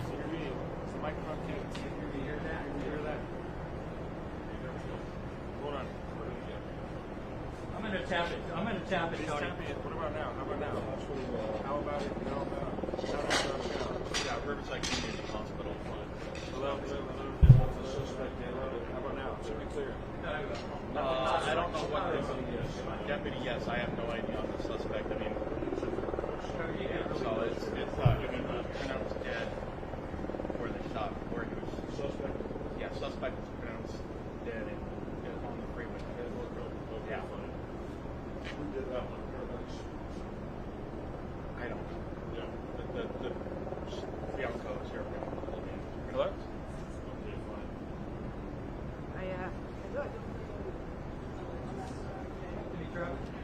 10987. Yeah. I'm ready now. I thought you guys were sitting 5:30.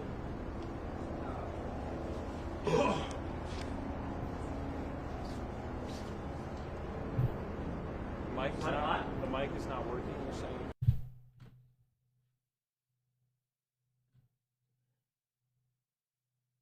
Oh, I guess they're setting up still. They're still setting up over here. All right, so well, there's no volume on this. Oh, we'll keep listening to this while they just do. Oh, that's going. Is our audio fine now? This has been a 4-hour episode that started about 2 o'clock this afternoon. Okay, so he's on channel 2. Podium will be channel 1. Okay, thank you. Mic check. Checking right now here in Riverside County Sheriff's Department. Thank you.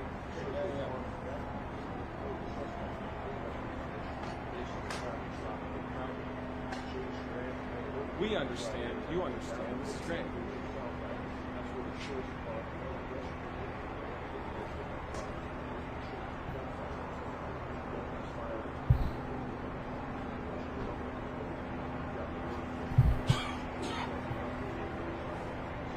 So you guys can. So you're going to take the elements of the shooting scene, the freeway. See throughout the Southern California area has converged here in the city of Riverside, outside Riverside Community Hospital, as they are watching this deputy's body being escorted. And I'm looking at the emergency entrance right now, and I can tell you what I see from here.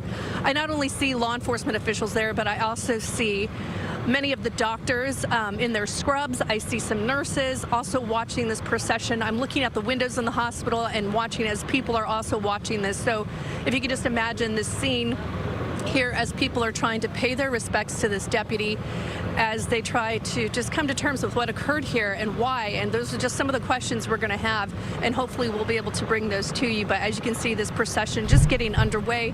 It's going to make a couple stops along the way, as we mentioned to you. One of those stops will be along the 14 freeway, where they're going to have a flag, which I think you could see in the distance. And then it's going to go on onto the freeway. It's going to make a couple stops along the way as well, and then onto the city of Paris. And that is where the Riverside County Coroner's Office is located. And we can see that they're starting to move along here. Obviously, slow. It's a very long procession stretching for several blocks past this hospital, if you're familiar with the area, this is past Brockton Avenue, all the way up. Yeah, this is regarding the officer, the sheriff deputy that was shot earlier and killed. It was a chase. It was a pretty wild chase. When we started the stream, it was already, the choppers got there when the chase was pretty much over. And so we talked about that for a bit, and then we went into the controversial topic of Andrew Tate. And now we're back because they're going to be starting a press conference soon. And we don't know the details exactly. I'm thinking, I guess, with the press conference, maybe they'll tell us more about what happened, maybe what the want was. And, you know, maybe, I don't think they've released the person's name that was killed.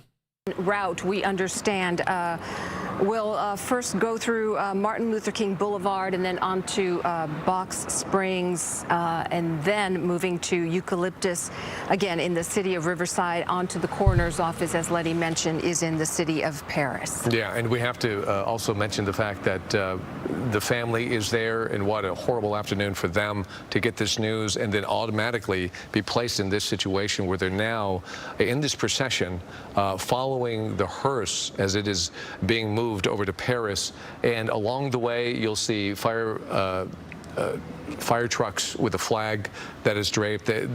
There's a whole system that kind of kicks in. That's and crazy. We're being able to witness it right now, a community that knows what to do in these tragic moments. And that was an interesting shot that they showed at the Riverside Community Hospital, where even the personnel from within the hospital comes out to show their respects. Absolutely, just a devastating and heartbreaking process for the family of this deputy and for all of his co-workers, his colleagues, and all other law enforcement in the area. As Letty mentioned, other agencies are present there to pay their respects as well, because they know how dangerous the job is, and they can, you know, they feel the loss. The bigger details of what happened this afternoon still are a mystery to us. We know that a press conference will be taking place, and a little bit later on, that's where we'll probably get an identification of the deputy who was killed, as well as the suspect, and what transpired when we saw this traffic stop. I know from Air 7, I personally saw the shots overhead of the scene where you can see his motorbike just sitting there. You could see where they worked on him and then transported him to the hospital, and it looked like this nondescript neighborhood.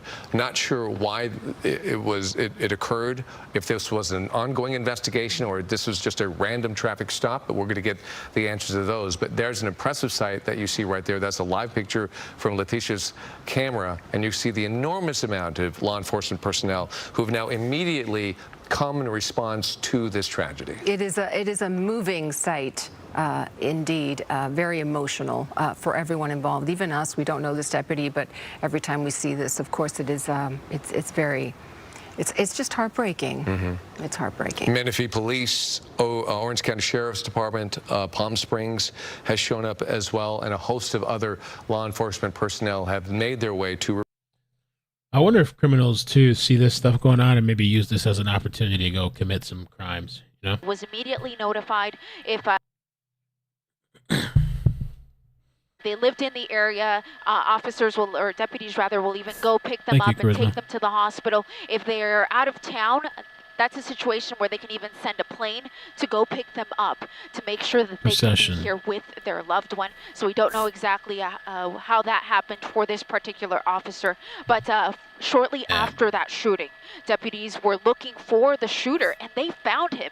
He was driving a pickup truck that resulted in a police pursuit that made its way onto the 15 freeway, where it terminated on the southbound 15 freeway just south of Limonite. It was a shooting that took place, and when I looked at that suspect's vehicle, I can tell you that the front windshield was riddled with bullets, but at this point we cannot confirm that person's condition. But he is no longer a threat to the community, I will tell you that. But the southbound 15 freeway is going to be shut down for several hours for the investigation. The northbound side of the freeway is still open, but understandably, it will be very slow with looky-loo slowdown. All right, so Eliana, we're going to keep your shot here. We want to bring in Alex Vasquez, our photojournalist. He is actually live out at that shooting scene. And Alex, you live in the Inland Empire, and we've spoken to Tony about just the sort of close-knit nature of the sheriff's department out there, and you know, not only within the department itself, but within the community. These are officers that people who live in the area, they know. That's correct, Michael. I can tell you a personal note about this deputy who was involved in this. I actually had a chance to have breakfast with several of the motor units about a month and a half ago, and he was one of them. And I remember just meeting him briefly. We talked, and he said, "Oh, I know who you are. You're the guy that's always showing up in my scenes." And he was just had a good spirit about himself, and really nice guy, really well liked amongst the department. I've been hearing stories out here at the scene about his work ethic, and he's one of those guys that was always involved in the community. The community out here in Riverside County, as you touched on it, really cares for their law enforcement. Riverside County is known for their military families, strong ties to law enforcement. Many generations of law enforcement officers live out here. So not only do they serve and patrol these streets, but they live within the community, and the community really reflects that with them. They embrace that. So I can tell you that this deputy is going to be missed by this department tremendously. He motor units, as I got to know them more and more, and I've worked with them throughout the years and stories, they're a very tight-knit group, and they train together. They've gone to the academy together. Some of them even grew up together and went to high school together. And this deputy was somebody that just that short time that I met him, I could tell that he loved his job, and he really felt he was doing a great service for this community. And I think it's going to reflect with the people that are going to show up for his procession as he goes through the streets there of Riverside County, that last ride down the 215. Now, I know that I've spoken to some residents out here, and they're distraught and shaken up. To know that this occurred in a residential neighborhood just feet from an elementary school, it's scary, you know. And living out here, I can tell you that you never think something like this is going to happen in these neighborhoods, because we all walk around here. I cover stories out here every day, and there's just a sense of, you know, security in a way. I know doing this business, you kind of always have your head on a swivel, but you can't help but feel the love out here many times as you're walking in the neighborhoods. People come out, you know, even though Riverside County is one of the largest counties in the country, people still come out and they shake your hand and they say hi to you and they embrace you, and, you know, they really appreciate what you do. So I know that this deputy will be missed tremendously amongst not only his department, but the San Bernardino County Sheriff's Department, which some of those deputies have been arriving here at the scene just to lend their support to the Riverside County Sheriff deputies that are here.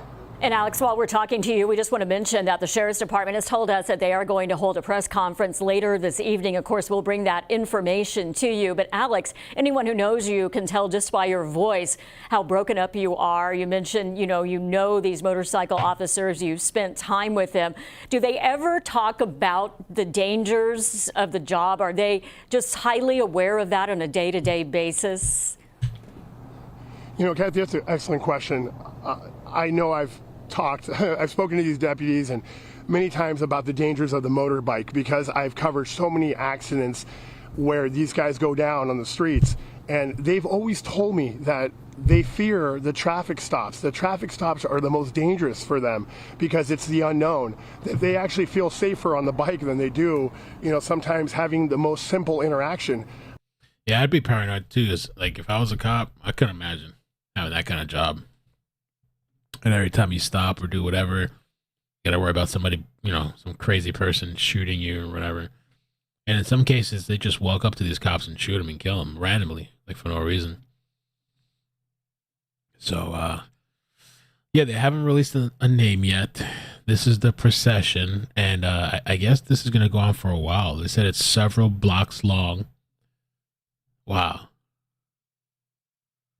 Wow. Holy crap, man. To see the overview like that? Oof. So I guess they're all coming out in support. And, wow. And they'll block off the sides of the road, I guess, so they can keep going. Honestly, I don't think I've ever seen one that long before. Like,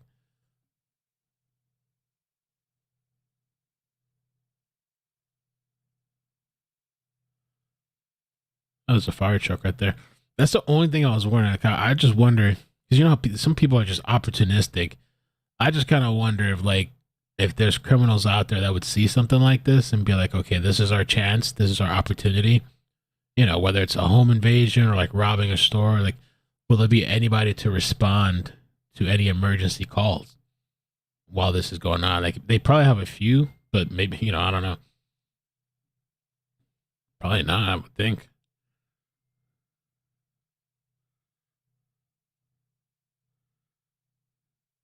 My dad's vet tech just shot and killed 2 officers in Mississippi a few weeks ago. Crazy-ish. Wow. For what?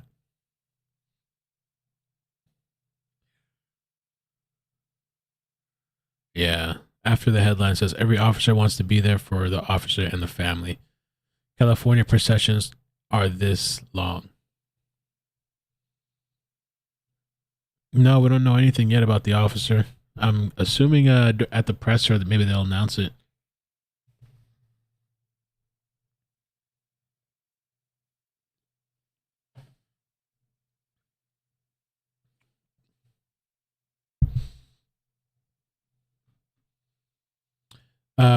Rob Atlas says, Mel, neighboring jurisdictions help patrol. Okay. I don't want to say stories, incidents, if you will, that I've ever covered in my life. And I know this is going to be another one because these law enforcement officers, they love each other like family because, like I said, they have family in law enforcement. They all get into it because they're cut from the same cloth, this tough rawhide. These are the people that are absolutely amazing at what they do, which is why I can't do that. So I let them do that. You know, I'm standing here on the 15 freeway, and it just dawned on me about 20 miles down this freeway, south of where I'm standing in Lake Elsinore, a few years back, I believe April 2019, the CHP lost one of their own, Sergeant Steve Lacone. And he was on the side of the freeway, basically warning some people about traffic, and he was killed by a drunk driver 3 months before he was to retire. And he covered the Riverside area. He was based out of the Riverside CHP office. And I'll never forget that. When I think about these law enforcement officers who have passed away in the line of duty in the past, I never forget them. They always stay in my mind, and I know this deputy will as well. And it's just so sad that, you know, doing this job for so many years, that this happens. It continues to happen. And they are the most trained people on earth. This deputy, who's a motor officer, he absolutely 100%, I know, did everything that you should do to protect yourself. But he was ambushed. That's what it sounds like to me. And that is just that's so cowardly. That's the only word that comes to my mind. What a coward this guy is to take this life and ambush this officer. This deputy who is just pulling this person over. Sounds like a routine traffic stop. Unbelievable. Absolutely. I still can't wrap my brain around it. I really can't. Yeah, your heart really goes out to the family. And as you said, a highly trained officer. The community has now lost that, someone who was trained to protect us. And it's just so sad because you're mentioning the officers' names, and Michael and I have covered way too many funerals here. And we're both looking at each other and, you know, just remembering all the names as well. You know, Tony mentioned the officer Zarebny, only on the force for 18 months, left behind her husband. And at the time, back in 2016, it was October 8th, I believe, a 4-month-old child. I remember her photo, like looking at that photo and just, you know, just feeling that heartbreak for them. So that's an incredible sight to see that, like that overview, how long the procession is.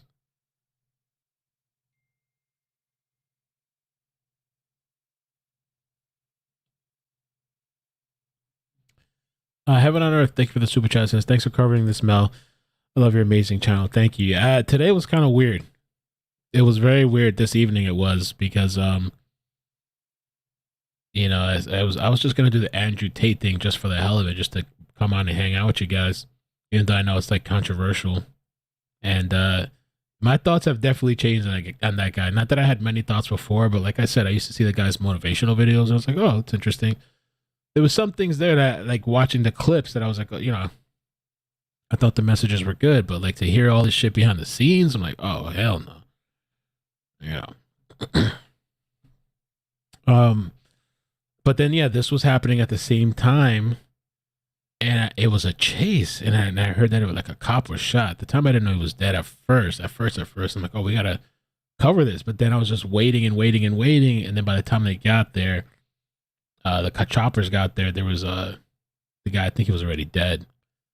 And so I don't know. Somehow we just adapted, and we figured we'd just cover both.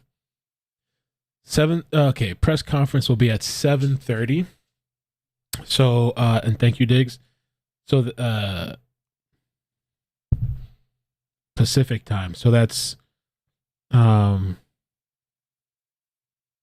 9:30, 10:30. That's gonna be a while, dude. 7:30, 10:30 Eastern. And Brittany, thank you for the 14-month membership. Chat says iCkEdMeL, usually other counties/parishes take up the slack when something like this happens. Okay, it's like what the other person said. It's up to you guys. I can leave this running. I have to go pick up the baby. I can leave this running, or I could just come back later for the press conference. I could just, if you want to leave this running, I'll come back in about 10 minutes. Maybe just hang out and talk. They haven't released, I don't think they've released this guy's name yet.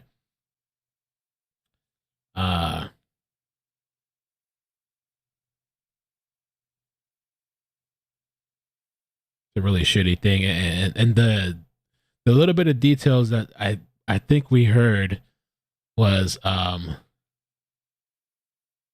that did he say traffic stop? Supposedly. You want to leave it running? Okay, I can come back in a couple of minutes. I'll just leave it running. The killer's dead. Yeah. 7:30 Pacific would be 8:30, 9:30, 10:30. So yeah, an hour and a half, something like that. Okay, so I'll leave the volume running.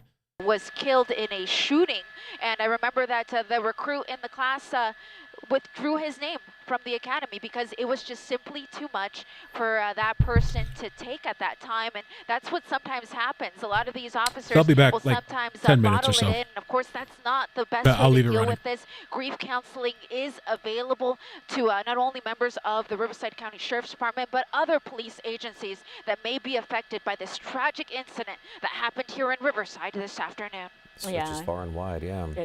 You really start to think of how it affects you, and I think these days the grief counseling is more available to us, or we're more open to it. So hopefully anyone who needs it will go ahead and get what they need. But it makes you think too about when we talk about an officer giving up or facing the danger that they face day to day. It's not just them who are facing that, it's the family. Like the family has to be on board with this too. And that's what this family of this officer did. They said, we understand that there's danger, but we're going to let you go out and do this job because obviously this is what they loved and this is what they wanted to do and this is what they wanted to dedicate their life to. But that is just a huge price to pay. Well, oftentimes, Kathy, too, they come from a lineage or a legacy of law enforcement. So, if your grandfather did it, dad likely did it, and sons and daughters will do it as well. So, yeah, it typically runs in their bloodline, if you will. But again, it's something that I think everyone needs to be on board with. And again, the risk. Unfortunately, there is risk each and every day you step out that door and put that uniform on. As Tony said, these officers oftentimes they encounter the worst of the worst, and we report on it on a daily basis, unfortunately. And we said we've been down this road before, we've seen this before, and that's unfortunate as well. So again, just another sad day, and this stretches, like I said, far and wide outside of the Riverside County limits, because there are officers who are watching all across the country who are, again, affected by what they're seeing right now. Yeah, one of the most touching things I think is look at this. Yeah, it just makes me break up because you see the fire department out there on their trucks. They've come out to show their support, and they're up there saluting, and it's just so touching. We see them with the flag at the beginning of the procession. I think it's one of the most touching things that the family and all of the officers in that procession will see tonight. Their fellow I'm here. fire. I got another hour. law enforcement officers out in support. Let's bring in Alex Vasquez. He is our photojournalist here at NBC for out every day, just like Tony Shin, covering this area.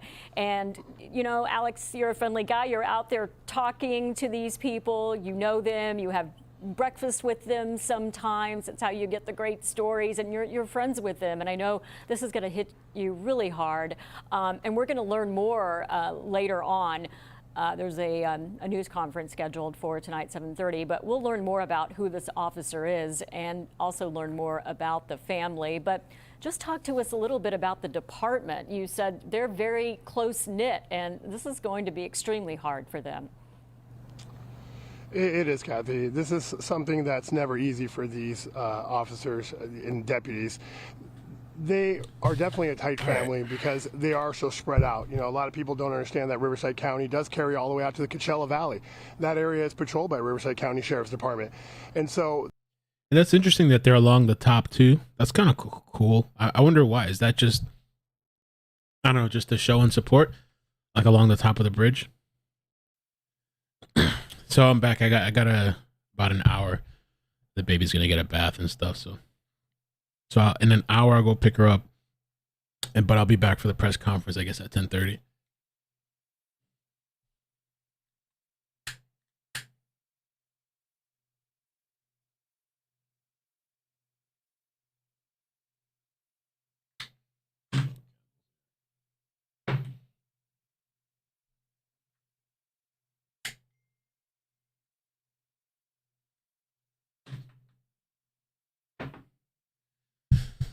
All right, let's see what you guys are saying. The fire department, okay.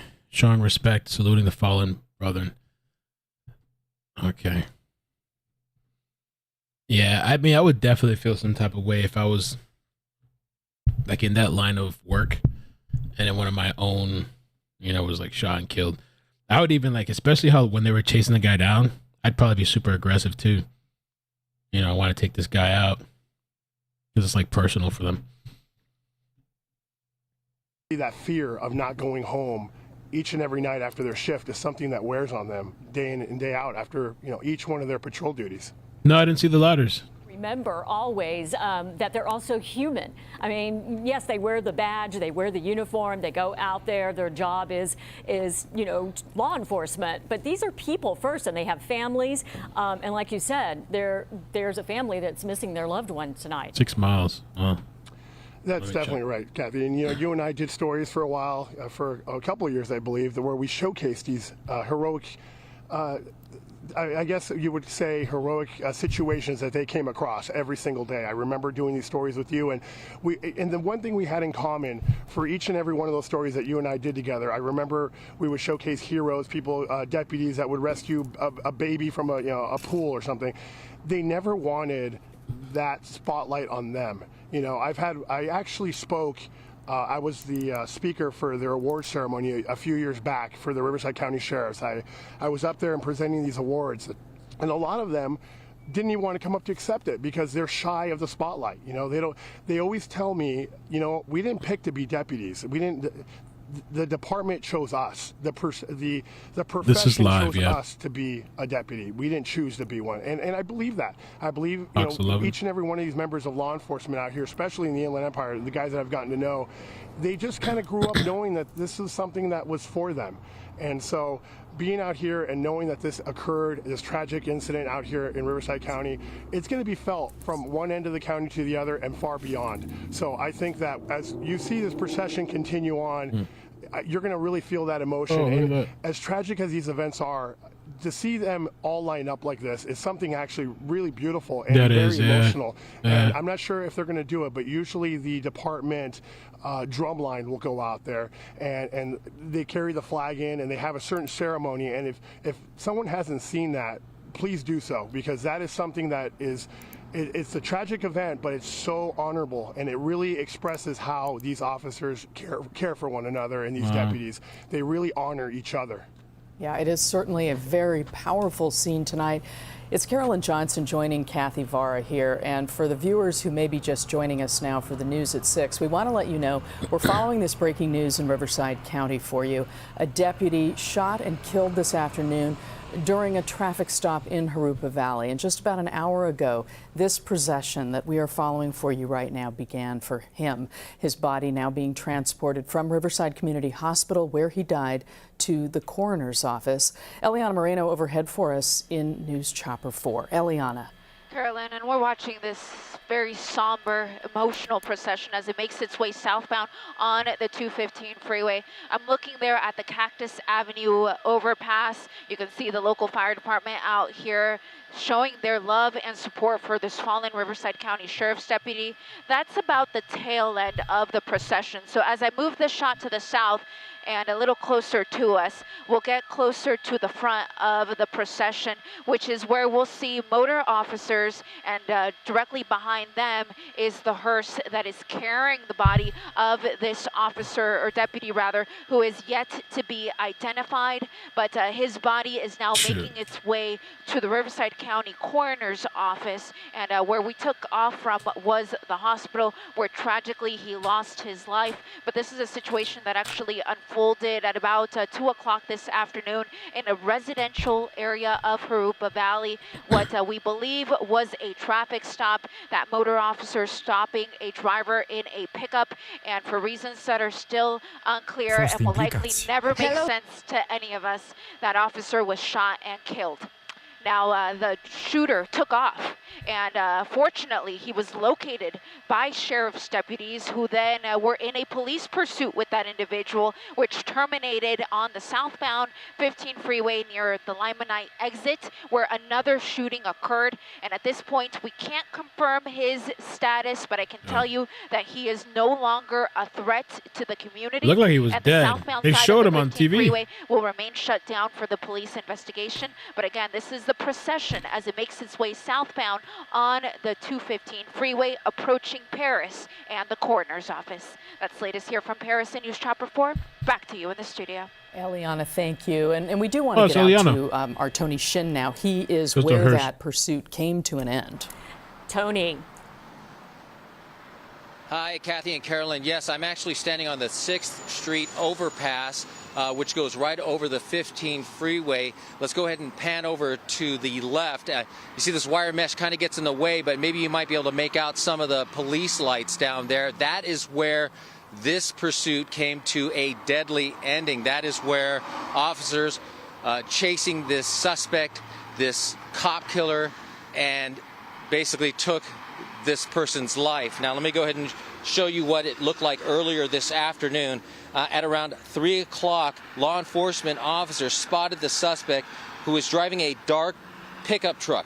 Dozens of officers from all over Riverside and San Bernardino counties, they were chasing this guy on the 60 freeway. I happened to be driving, and I just saw a line of lights passing me so quickly. They were on the 60 freeway westbound in Jurupa Valley. Then in Jurupa Valley, the guy turned around and headed eastbound. Then once again headed westbound on the 60 freeway. He finally went southbound on the 15 freeway. That's where officers were finally able to stop the truck at the 5th Street overpass here in Norco. There's unmarked cars too. Officers, like I said earlier, opened fire, and the suspect was killed. Now, during the pursuit, the chaos caused some other drivers, remember, this is around rush hour, basically to collide into each other. I spoke to one driver who was struck by another car and had to pull over. How scary was that? It was terrifying. I don't know what's going on. All I see is like cops going this way, cops coming this way. The freeway stopped. The oncoming traffic is stopped. So I didn't know what to do, what was going on. So it was pretty scary. And then I saw the guy drive by, and about 100 police officers, like in cars, driving by, chasing him. The police officer that was helping us was saying too, he was trying to get out of here because they're trying to catch the guy who shot the deputy.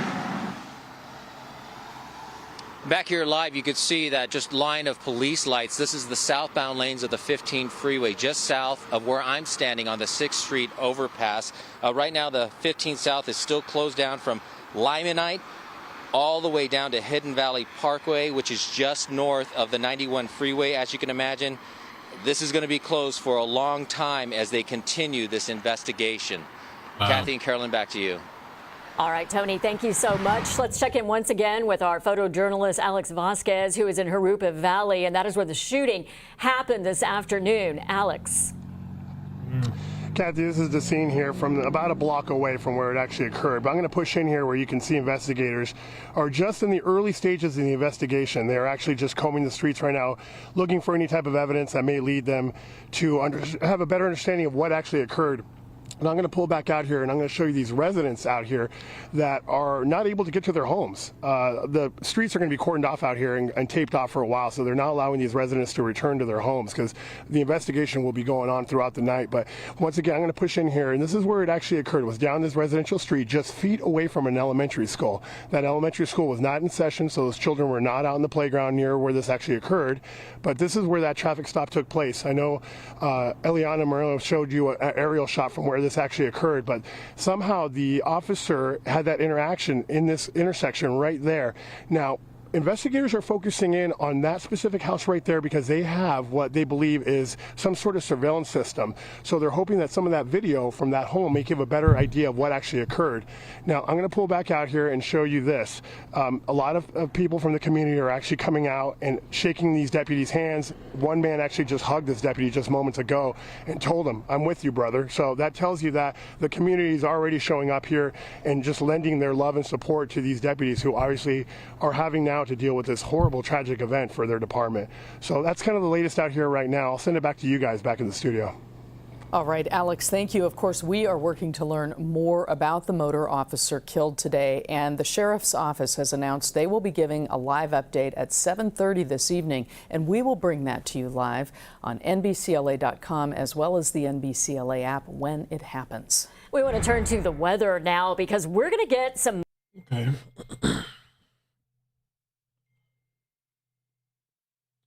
So we got a little while to go, about got quite a while to go actually. On motorcycles here to pay their respects, salute the officer as his body was placed into that hearse, and they left with his family following behind in a van, taking his body to the city of Paris. Now, this all unfolded around 2 this afternoon when this deputy, who we're still hoping to learn more about, made that traffic stop, and for some unknown reason that traffic stop turned deadly when he was shot by that suspect. This all happening on the 3900 block of Golden West in the city of Rubidoux, in a pretty populated neighborhood near an elementary school that was out for the holidays with kids around. We don't know what touched off the violence, but Sheriff Chad Bianco is prepared to give remarks on this incident at 7:30 in front of the Sheriff's Department's headquarters here in the city of Riverside. But in the meantime, of course, they are escorting the body of that deputy back to the coroner's office in Paris, and we're hoping to learn more about exactly what caused this whole thing to unfold. As we heard from Chris Christie, that became a pursuit that later followed once this manhunt for the suspect happened. They were able to track down that suspect, chased him onto the freeways, the 15 and 60, before being able to do that pit maneuver and get him cornered, where he was then shot and killed by that off there. Bree says, I live in Studio City, and it is crazy with crime here. Hell in LA, the worst. Also, I'm opening a chain of shooting ranges in the US for women only to be able to combat all the crazy guys with guns. Do it. Do it. Wow. Hour and a half early, but she is set up there. She is watching the scene, and Michelle just set it up for us. Well, David, still so many unanswered questions right now as we see the procession making its way to the coroner's office. Still a lot of unanswered questions about the deputy who was fatally shot, also the suspect, and just what happened leading up to this fatal, tragic day for law enforcement officers here in Riverside County. Now, there are some details that we do know that we can share with our viewers right now, and those are that this all started, of course, around 2 o'clock this afternoon. A Riverside County Sheriff's deputy who was fatally shot trying to presumably just execute a routine traffic stop in the 3900 block of Golden West Avenue. Now, that is less than a block from Rustic Lane Elementary School, but of course it's winter break right now, so these students are not in school, luckily, but it did impact a large portion of the Riverside community. That officer who was shot during this traffic stop was taken to Riverside Community Hospital, as you heard Leticia mention, and they tried unsuccessfully to save his life. Meantime, the person who was involved and the alleged gunman fled the area in a black pickup truck and then led officers on this lengthy pursuit down the 15 freeway in Riverside. Helicopters were overhead as dozens of cruisers from the Sheriff's Department and also California Highway Patrol tracked down this suspect and trailed the suspect as this individual made their way down the freeway. At one point, the truck even losing a front tire, possibly some spike strips involved there. But the end of the pursuit did happen southbound 15 at 4th Street in Norco under. Okay, in the meantime, because we got quite a long way to go with regards to the Andrew Tate stuff, because I'm getting sent links. Let me show. Okay, somebody tagged me on this on Twitter while we wait. Listen, and I'm going to say this on this podcast now because I say it on every other one. I would never, ever kill myself. I truly believe they're going to come and they're going to try and kill me on a long enough time frame because they tried to shut me up and I won't shut up. They're either going to try and put me in jail or they're going to kill me. And I would never kill myself under any circumstances ever. And the reason I say this, and I say this to people, I think this was when he was on Valuetainment, I think. What can they put you in jail for? And I'm like, how ignorant are you in your ignorance to believe they need a reason? You believe it's fair. You believe I can get a lawyer and prove myself innocent. That's not how it works. They decide you're guilty long before and they find a reason why. And it doesn't matter what you do about it, you will pay the fucking price. It's not fair. None of it is. Every single system's corrupt. It actually annoys me when people say it to me. Well, just get a lawyer. Why? They can't put you in jail if you're innocent. Yes, they fucking can. And that's what people don't understand about the world. They can and they do and they fucking will. And that's what's scary. All right. The other thing too, Gallagher sent me this on the bomb. He said immediately after the April 11th raid, this was sent. The girl was indeed not from Romania. Maybe things went wrong over the course of her 4-day stay over the Tate mansion. First girl gave a share of location to her boyfriend. Then she gave another share location to her mother, which showed up in person from what I remember. Okay, let's see.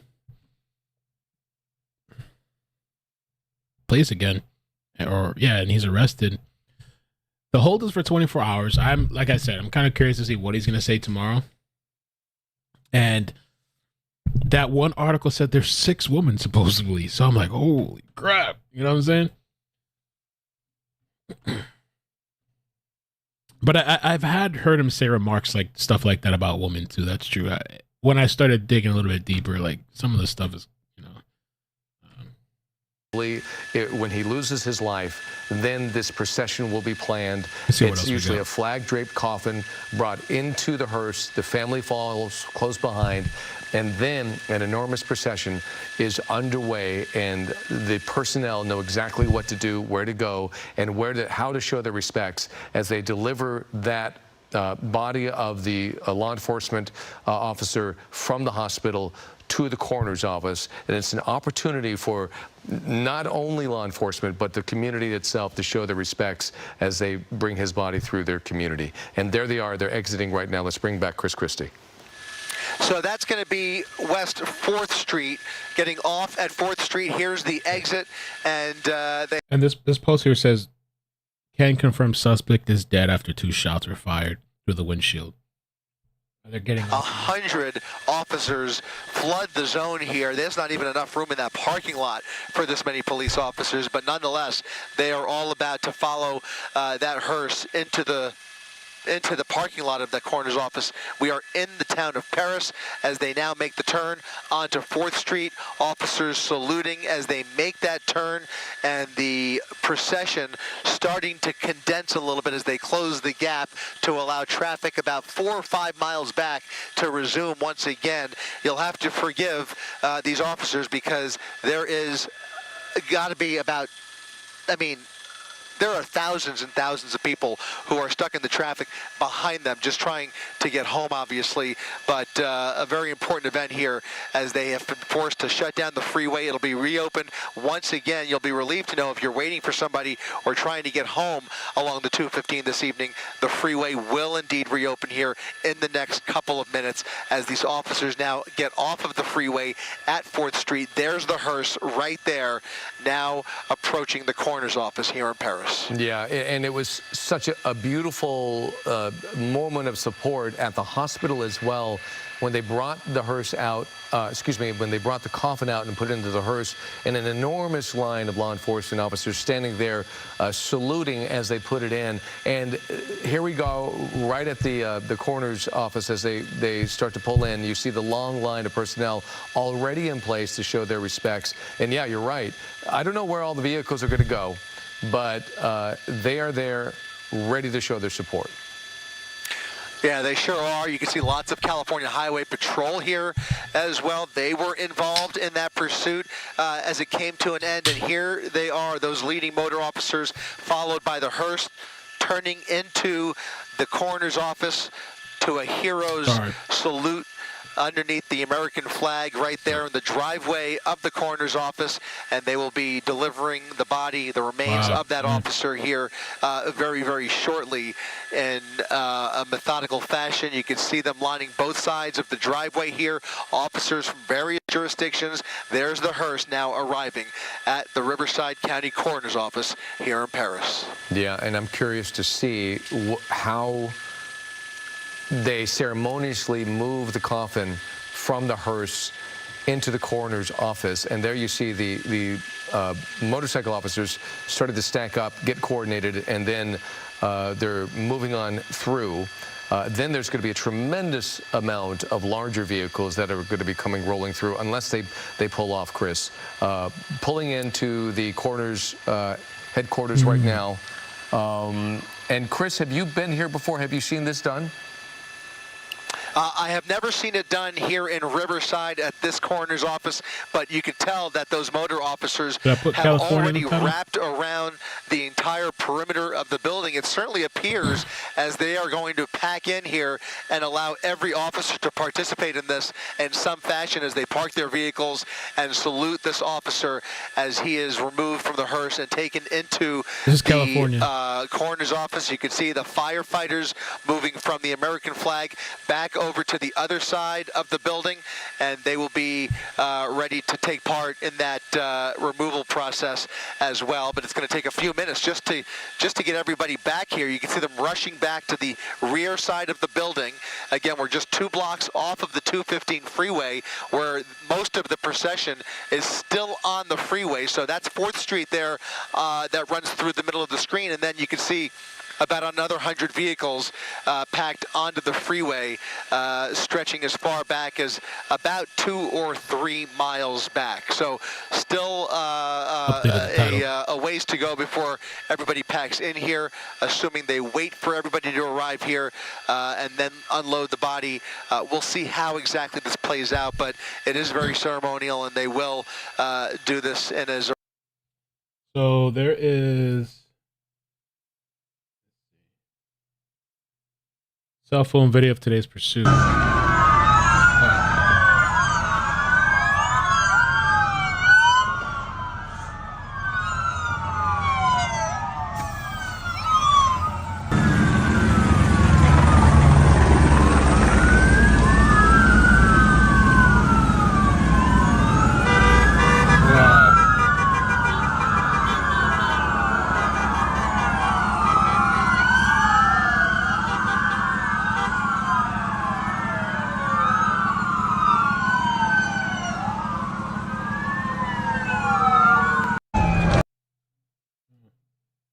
bulk of it still on the freeway as they try and squeeze in here. I mean, just look at all of these officers who have come out this evening to take part in this. Again, we have to remind you, this is a display put on by not only the Sheriff's Department, but at least a dozen other agencies taking part in this farewell here in Riverside. Very well coordinated. There you see somebody on the street directing traffic as he starts to park the larger vehicles on the street, so they're not going to enter into the parking lot. Now they're moving the motorcycle officers to another area, keeping it clear. But it looks like it's fairly well coordinated, even though the volume is pretty massive. There, the motorcycle officers are going to park their vehicles right there, whereas the larger vehicles are staying on the street, and there's somebody directing them as well. It's an incredible coordination for something that has no rehearsal, but sadly, this has to take place. An incredible display of respect, but also an incredible display of coordination. Multiple agencies are involved in this. There you see the guy directing traffic as they park probably. Yeah, the level of coordination is pretty impressive too. I mean, from the roads that are blocked off the entire way, from the police that take the lead to clear out the road, and the people that are on the bridges too, which are in support, like the fire department and stuff. I mean, it's massive. That is. I personally never seen anything like that, but they say that's what they do. But I don't think I've watched it like this before. Massive.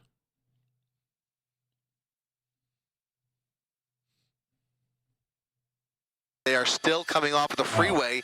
You're looking at the 4th Street exit where officers are still spilling onto the surface streets here towards the coroner's office. So a few more minutes perhaps, maybe a little bit more before the freeway is emptied of law enforcement, and we'll take a peek back over to the other side of the building, and I presume we'll see them continuing to organize and prepare for the unloading of that officer. Yeah, it looks like there'll be some sort of a police line at least.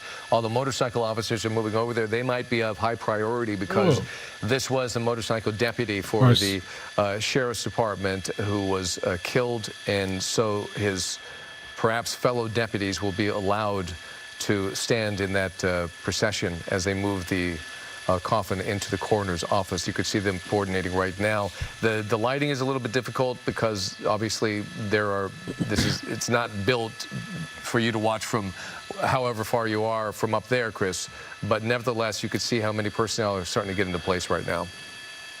Yep, you're right. And again, bulk of these are indeed motor officers who have now made their way to the entrance there, the rear entrance to the coroner's office, and they're starting to gather the hearse there in the shadows. Maybe a little bit difficult to see, as you mentioned. It is pretty dark on this side of the building. The sun has gone down. It is now, as we approach the bottom of the hour, I would venture to say within the next 10 minutes or so, they will have everybody parked and unloaded. And it looks like they're going to form a police line, as you mentioned, to allow everybody to gather around, line up, probably line both sides of that driveway, and salute that officer as he is removed from the hearse. So they're going to do their best to try and wait for everybody to get into position here.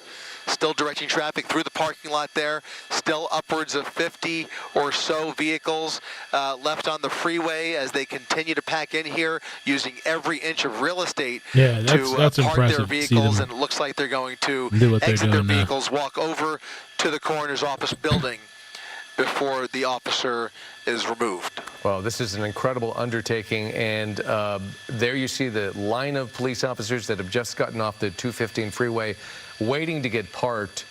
So still, they are still How are they all going to get there, though? There's still all the way back there, still on the freeway, Chris. Still on the freeway. The last remaining ones should be off the freeway here in the next minute or so. And as I mentioned, that will be welcome news to the community behind them, because there are plenty of folks trying to get home. I want to go ahead and just pan over to the left up there, and you can get an idea of the traffic jam that has kind of formed here this evening along the 215 freeway. This traffic jam going all the way back to San Bernardino, as far as the eye can see, all for a good cause, of course, but nonetheless a little bit of havoc here to the evening commute back, it looks like. On this Thursday evening along the 215 freeway. Back over here in Paris, you can see officers continuing to pack the parking lot, exiting their vehicles, and now it does look like those final officers have now made way for the freeway to be reopened. Oh, really? You're looking at the exit ramp there near the top of your screen at 4th Street, and most of those officers have now made their way onto 4th Street, where traffic is being directed, all very methodically, and we will see that hearse emptied here in just a few more moments. Yeah, the freeway is now open. Folks are able to get on and move along, but an impressive display from the freeway on, and more officers are starting to show up as they coordinate. And you can see the police line setting up, or the deputies, I probably should say, because most of these are deputies, some of them are police officers, as they set up and are getting ready to move the casket. It is a big question on whether or not these guys are coordinated right now, but so many others are still parking, and the question being, are they going to wait for everybody to show up, or are they just going to move the casket now? We believe the family has already probably walked into the coroner's office and are waiting for the casket to be delivered, but we can't say that for sure, Chris. That's exactly right. I do want to get an answer from our assignment desk, Jay, if you can hear me. I know we're getting an identity that has apparently been released of the officer. Okay. Jay, can you hear me by chance? Are we able to release that? I believe it's been officially released. I'll wait for further instruction there. But there was a name that was released, but it might have been premature, but we're trying to clarify on whether we can actually say the name right now. So we're being very cautious. We want to make sure that we do this properly. But I know there was a name released a few minutes ago, but we're on hold. Box 13 saying Isaiah. My understanding is that some other agency or agencies have paid respects to this male officer on social media, but the Riverside County Sheriff's Department has not officially released that name. But of course, as soon as they do, we will be able to report that. I'm getting my first picture of him, just a kind officer who we've lost. Yes. Go with it. Okay, I'm being told that we can now report that Officer Isaiah, or Deputy Isaiah Cordero, is the officer who lost his life this evening. He is in that hearse. His remains about to be removed here at the Riverside County Coroner's Office here in Paris. Deputy Cordero, an individual who we will be learning a lot about in the coming minutes and hours, about to be delivered here, and no less than 100 or more officers ready to pay their respects. Yeah, at least that. So Deputy Isaiah Cordero, we're gathering more information about him. And of course, there is going to be that press conference at the Riverside County Sheriff's headquarters that is expected to get underway about 7:30 this evening. And we're going to get more about not only Deputy Cordero, but also what happened today, the investigation, and the suspect who is now deceased, on what his story is, and some of the details on what it took to apprehend him. So all of that is coming in the next hour or so, hour to hour and a half. In the meantime, you continue to watch this situation over the coroner's office in Paris, where the casket remains within the hearse as they wait for law enforcement from this enormous procession to basically get out of their vehicles and get into some position to show their respects. That's what we're watching right now, Chris, as we come towards the bottom half, the last 90 seconds of this newscast. We're going to break away at 6:30, but of course we'll continue to cover this situation on Eyewitness News, and Chris, you'll be overhead as well. That's right. We're learning that this deputy graduated motor officer training just a couple of months ago in September, according to the department's Facebook page, and he will be laid to rest here in the coming days. David? So some of the information is slowly coming to us about Deputy Isaiah Cordero, who was killed sometime this afternoon. We believe a little bit after 2 o'clock this afternoon is when we got word of the shooting taking place in Harupa. And then there was this massive search for the suspect. Eventually, they were able to track him down perhaps an hour later after a pursuit. And then that pursuit was brought to a conclusion on the 15 freeway at the 5th Street overpass. An enormous showing of law enforcement personnel, where you saw a Bearcat actually use a pit maneuver to push his vehicle up against the freeway, and that's where the whole pursuit came to an end. Let's show you that deputy, Isaiah Cordero. That is his picture. That is a deputy who lost his life this afternoon doing his job.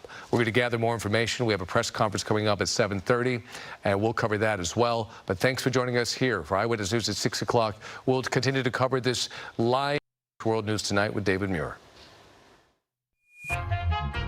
New Year?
So it looks like they're lining up. I was getting his picture, the officer that's deceased, to add it to the thumbnail. So the press conference is happening in an hour, I believe. About an hour from now. It's the time they gave us. I think they're here now at the corners. And yeah, oh yeah, here we go.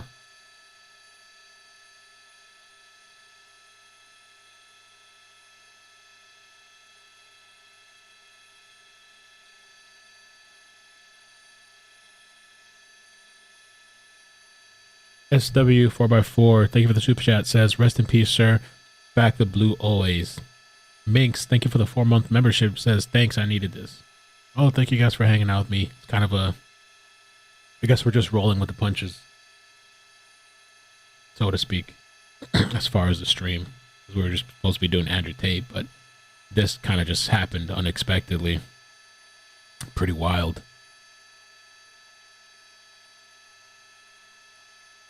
And I would think that all the cops are going to be on edge now. Once again, as you join us live on ABC7 and our ABC7 streaming apps, Chris Christie up in Air 7 HD, as we continue to follow this procession that has come to an end here in Riverside County, the remains of Deputy Isaiah Cordero, a fallen officer who was killed in the line of duty earlier this afternoon, being transported to Riverside Community Hospital and now transferred here to the coroner's office as officers ceremoniously unload his body from the hearse there and prepare to bring him inside the building. There are dozens and dozens, more than 100 officers who have gathered here this evening after a lengthy procession down the 215 freeway, which has now come to an end. The freeway now reopening to traffic, and again, more than 100 officers from various agencies saluting Deputy Isaiah Cordero as he makes his final stop here at the Riverside County Coroner's Office.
So it looks like they fit they fit all the vehicles there, I guess. They parked around and oh, that's the ladder you were talking about. Yeah, I didn't see that earlier. The ladder with the flag.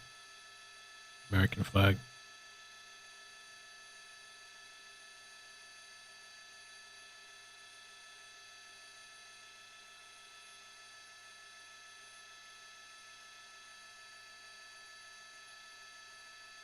I was just thinking about that chase we had, I don't know, was it yesterday where the cops were just really nice to the guy? You know, they kind of, I'm guessing because of the holidays, they were trying to be nice and they even put him in the front seat. But I feel like, I don't know, this might put all the cops on edge now, you know, with this situation happening. They're probably already on edge usually, maybe, but like with this now, like,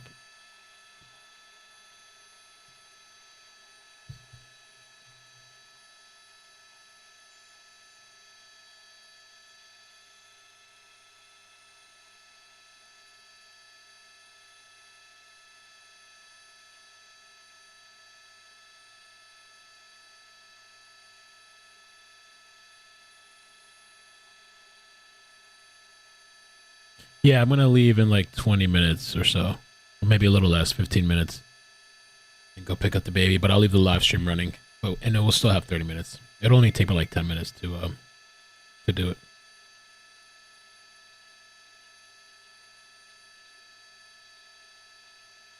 Oh, no. Is that what it is? Okay, it's the last day of motor school. Okay. The sign that you guys are saying. So apparently, Diggs was telling me that people thought on the chat that this was baby boy or something, but it was his last day of motor school sign. That's that sign that he was holding. I'll see if I can find that image. But it says last day. It could look like baby boy, but it actually says last day. And that is for motor school. Just for some clarification.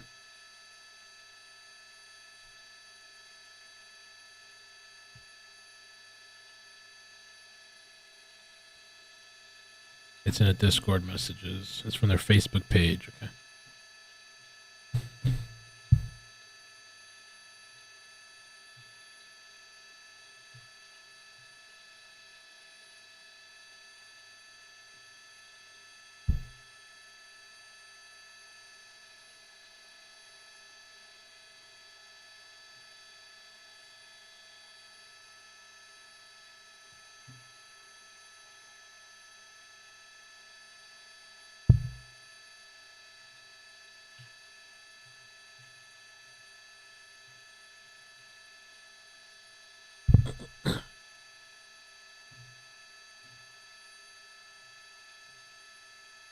Oh, and you sent me the picture. Okay. I can pull it up.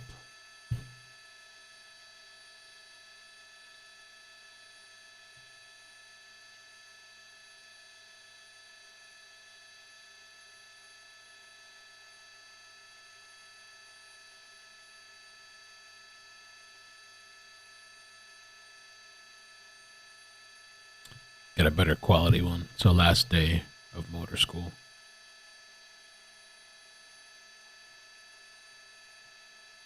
Crazy, man. I guess you never know.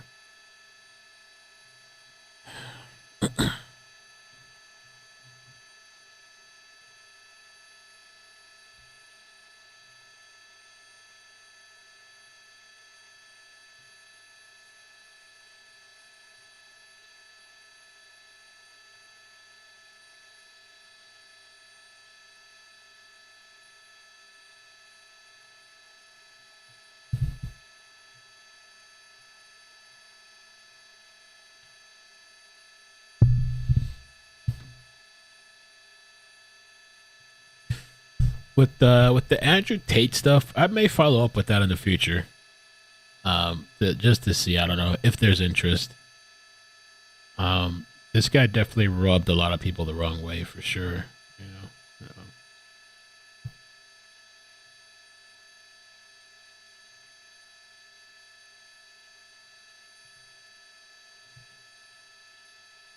I just feel like a lot of times too, when I see certain videos. Like I'm a guy, so I think it's important for guys. I'm not saying this guy, now we're seeing some of this stuff, but it's important for guys to have, especially when a lot of us are growing up without dads and stuff, to have some sort of I don't know, guidance or motivation. I like some of Jordan Peterson's messages. There's a lot of good stuff online, especially where to get up and go strive for more. Don't sit around playing. I used to play video games all the time, but honestly, man, my friend would probably disagree with me on this, but I had fun, but I feel like a lot of those times were a waste of time. There's a time and place and it's fun, but if you're not doing it for a career, I mean, there's just so much more you can really focus on. That's the most important lesson, and I tried to follow this the entire time last season. Not sure why they cut it.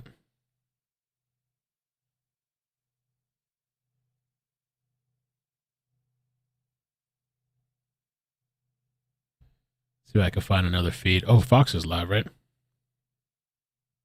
Did my internet cut? Oh, I'm here.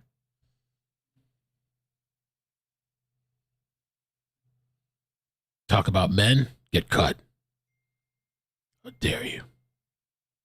I think there's a lot of messages for men that just kind of get drowned out and online and stuff. And then a lot of these kids are just misguided and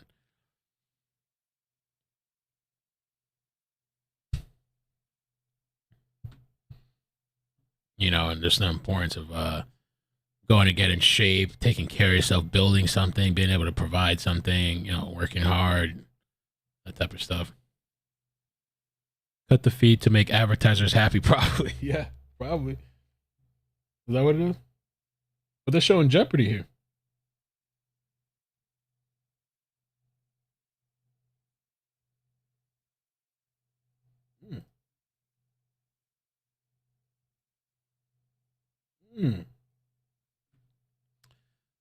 All right. It's like everything went dark. Let me see. Sky Fox. Let me try another one. Maybe since there's like an hour left, they cut it or something.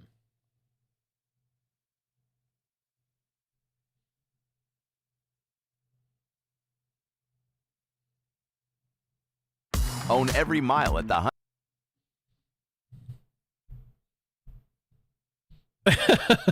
He mentioned Tate and it cut to The Bachelor.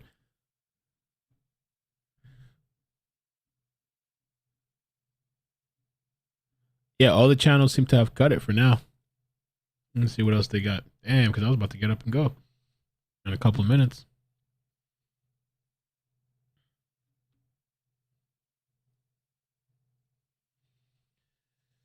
Let's see. There was a YouTube link. Let's see if they're live. No, they're. Let me try Fox Los Angeles live.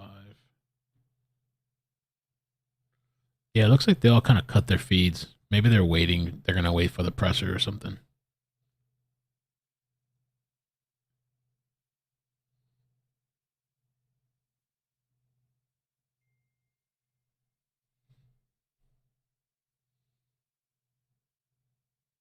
That's true. You can only interrupt network programming for so long before you get pissy networks and advertisers. Probably so, yeah. Cut it. Cut it. Back to the weather. Online. We didn't know if anybody was going to show up. And within 2.5 days, 17 guys surfaced, including a New York City firefighter. Chris Hansen's takedown? So it's developed. What happened with Chris Hansen? Those days when we merely had decoys and chat rooms on AOL and Yahoo to what we have today, which is a completely diffuse environment where there are so many different platforms upon which adults can approach children for illicit purposes. So now we have morphed into a methodology where we work a little more closely with law enforcement. We need to do this because it's, the socially responsible thing to do. So these cases can be prosecuted. In the beginning, these guys walked out the door, and sometimes we never saw them again. Sometimes they didn't face the consequences. Ultimately, we started working with law enforcement, and we've continued to develop and change our methods so we can explore as many of these social media platforms as possible and create awareness and a dialogue that continues to be very important. During the pandemic, National Center for Missing and Exploited Children reported to us that the incidence of inappropriate contacts between adults and children soared 900%. So there's more activity now, and it's more difficult to find and detect. Well, you have your work Chris cut out Hansen for you, catches and another thank weirdo. you for all you do, because we have to get these predators off the streets and away from our children. I want to talk a little bit, though, about the legacy. You mentioned that it's been 18 years, so nearly 2 decades. You have left quite an imprint, the legacy out there. You talk about social media and the proliferation of social media, and you, of course, use law enforcement to do what you do. But now, because social media, there are so many people sort of taking a page from your book and going out there and trying to catch their own predators and posting that on platforms like TikTok. Do you think, what do you think of that? Do you think that's a good or bad thing? It concerns me for a couple of different reasons. But first, I am all in favor of citizen journalism. I think YouTube has allowed a lot of people to do a lot of good work editorially, journalistically. I think a lot of people have started podcasts and used crowdsourcing to get information to close unsolved cases and crimes across the country. But in the area of predators, it's dangerous for these vigilantes to go out and do this. And the vast majority of them are doing it to get clicks and views and to create a dramatic moment where they jump out on this guy. And it's very volatile and potentially dangerous. And law enforcement, I can tell you without hesitation, without a doubt, does not like these cases because they're very hard to prosecute. The way we work in conjunction with law enforcement, these cases are virtually 100% successfully prosecuted. Wow, that's a good statistic, no question. Let's get your thoughts on something that we've been covering here for, the last 6 weeks. I know it's been that long. The Idaho murders, the 4 college kids just brutally murdered. No leads. It remains unsolved. No suspect named. What do you make of this? It's a bizarre case. And when you have a crime of such viciousness, so violent, a stabbing, which is typically personal, the experts I've been consulting with believe that this is somebody who's younger, who has had this building up inside of them, may have been obsessed with one of the girls who was targeted. Her stab wounds were more vicious and different than the others, the other 3 who were in the same house. So it doesn't appear to somebody who's been a serial killer, who's in their 40s or 50s, who just decided this is a target and they're going to act. This is very personal, whether it's a stalking case or somebody who has had this anger, this obsession well up inside of them and then acted.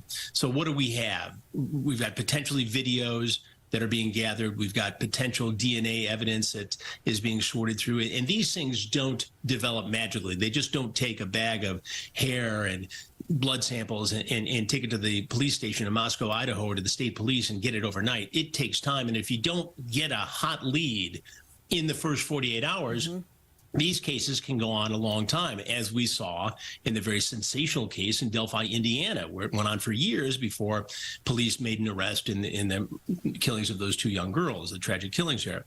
So I think this could go on for a while. We're actually going to go out there and do a large piece, a multi-part documentary for True Blue and True Crime Nation. So I'll be headed out there as soon as the students come back to campus in Moscow in the next week or so. Oh, okay. So you will actually visit. Very yeah. good. Yeah, we're going to be all over it. You're also going to be going to Vegas because you, how do you keep up with your calendar? Have a seat with Chris Hansen live. We want to show people that they can get tickets for this. This will debut at the South Point Hotel in Las Vegas, February 3rd, 4th, and 5th.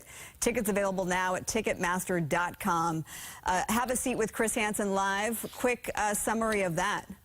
Okay. Well, it's going to be an interactive, immersive evening. He's coming back with me and a lot of material that has never been seen before and put into context like I've never been able to do before. I've done a lot of public speaking, and I talk to a lot of groups about safety and online safety and teaching parents how to protect their kids. But this is an opportunity for me to take a live audience inside this world of catching predators. And we've been working on it for the last several weeks, and we're going to be at the South Point Casino, and I think it's going to be a fascinating 3 nights, and I'm thrilled to do it. And it's the beginning of a big push to bring people inside the world of true crime, and especially when it comes to the Predator franchise. And let's not forget, Takedown on the True Blue streaming network. You said about a dozen episodes are out already, streaming now. Check it out for you at home.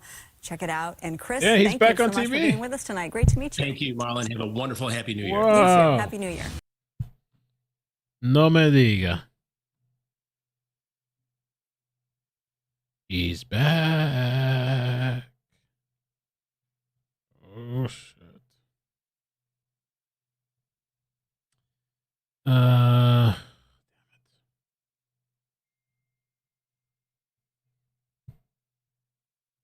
Okay, so what I'm gonna do is I have to make a new. I'm just gonna make a new stream and give myself a couple of minutes to go pick up the baby, because since there's nothing to play in the background.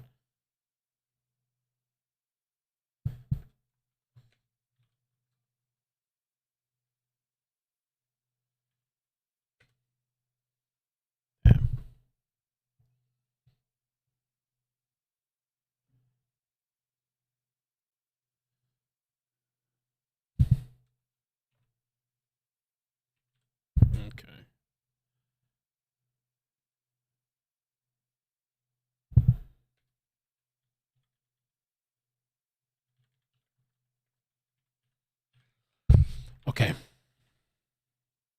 Give me 1 second. I'm just going to set this up real quick. Multitasking like crazy.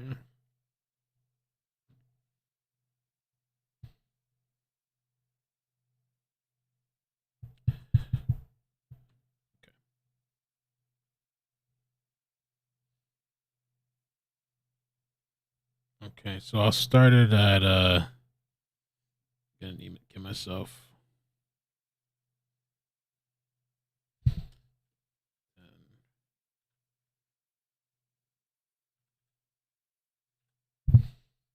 5 p.m.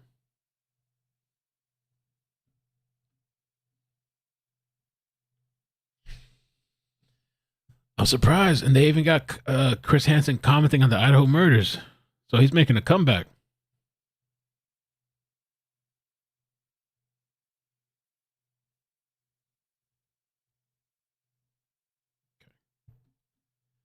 Okay.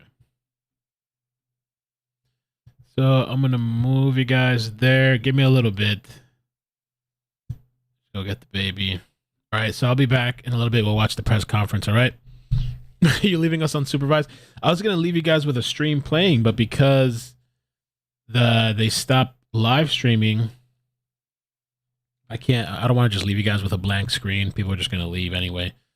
So we'll just start a new stream for that. All right. So I'll see you guys in a little bit. All right. I'll be back. This will transfer you over, but if it doesn't transfer you over, here's the link in the chat in case. Chat in the case. Okay. If it'll let me paste it, I'll turn off these candles. Beam me up. All right.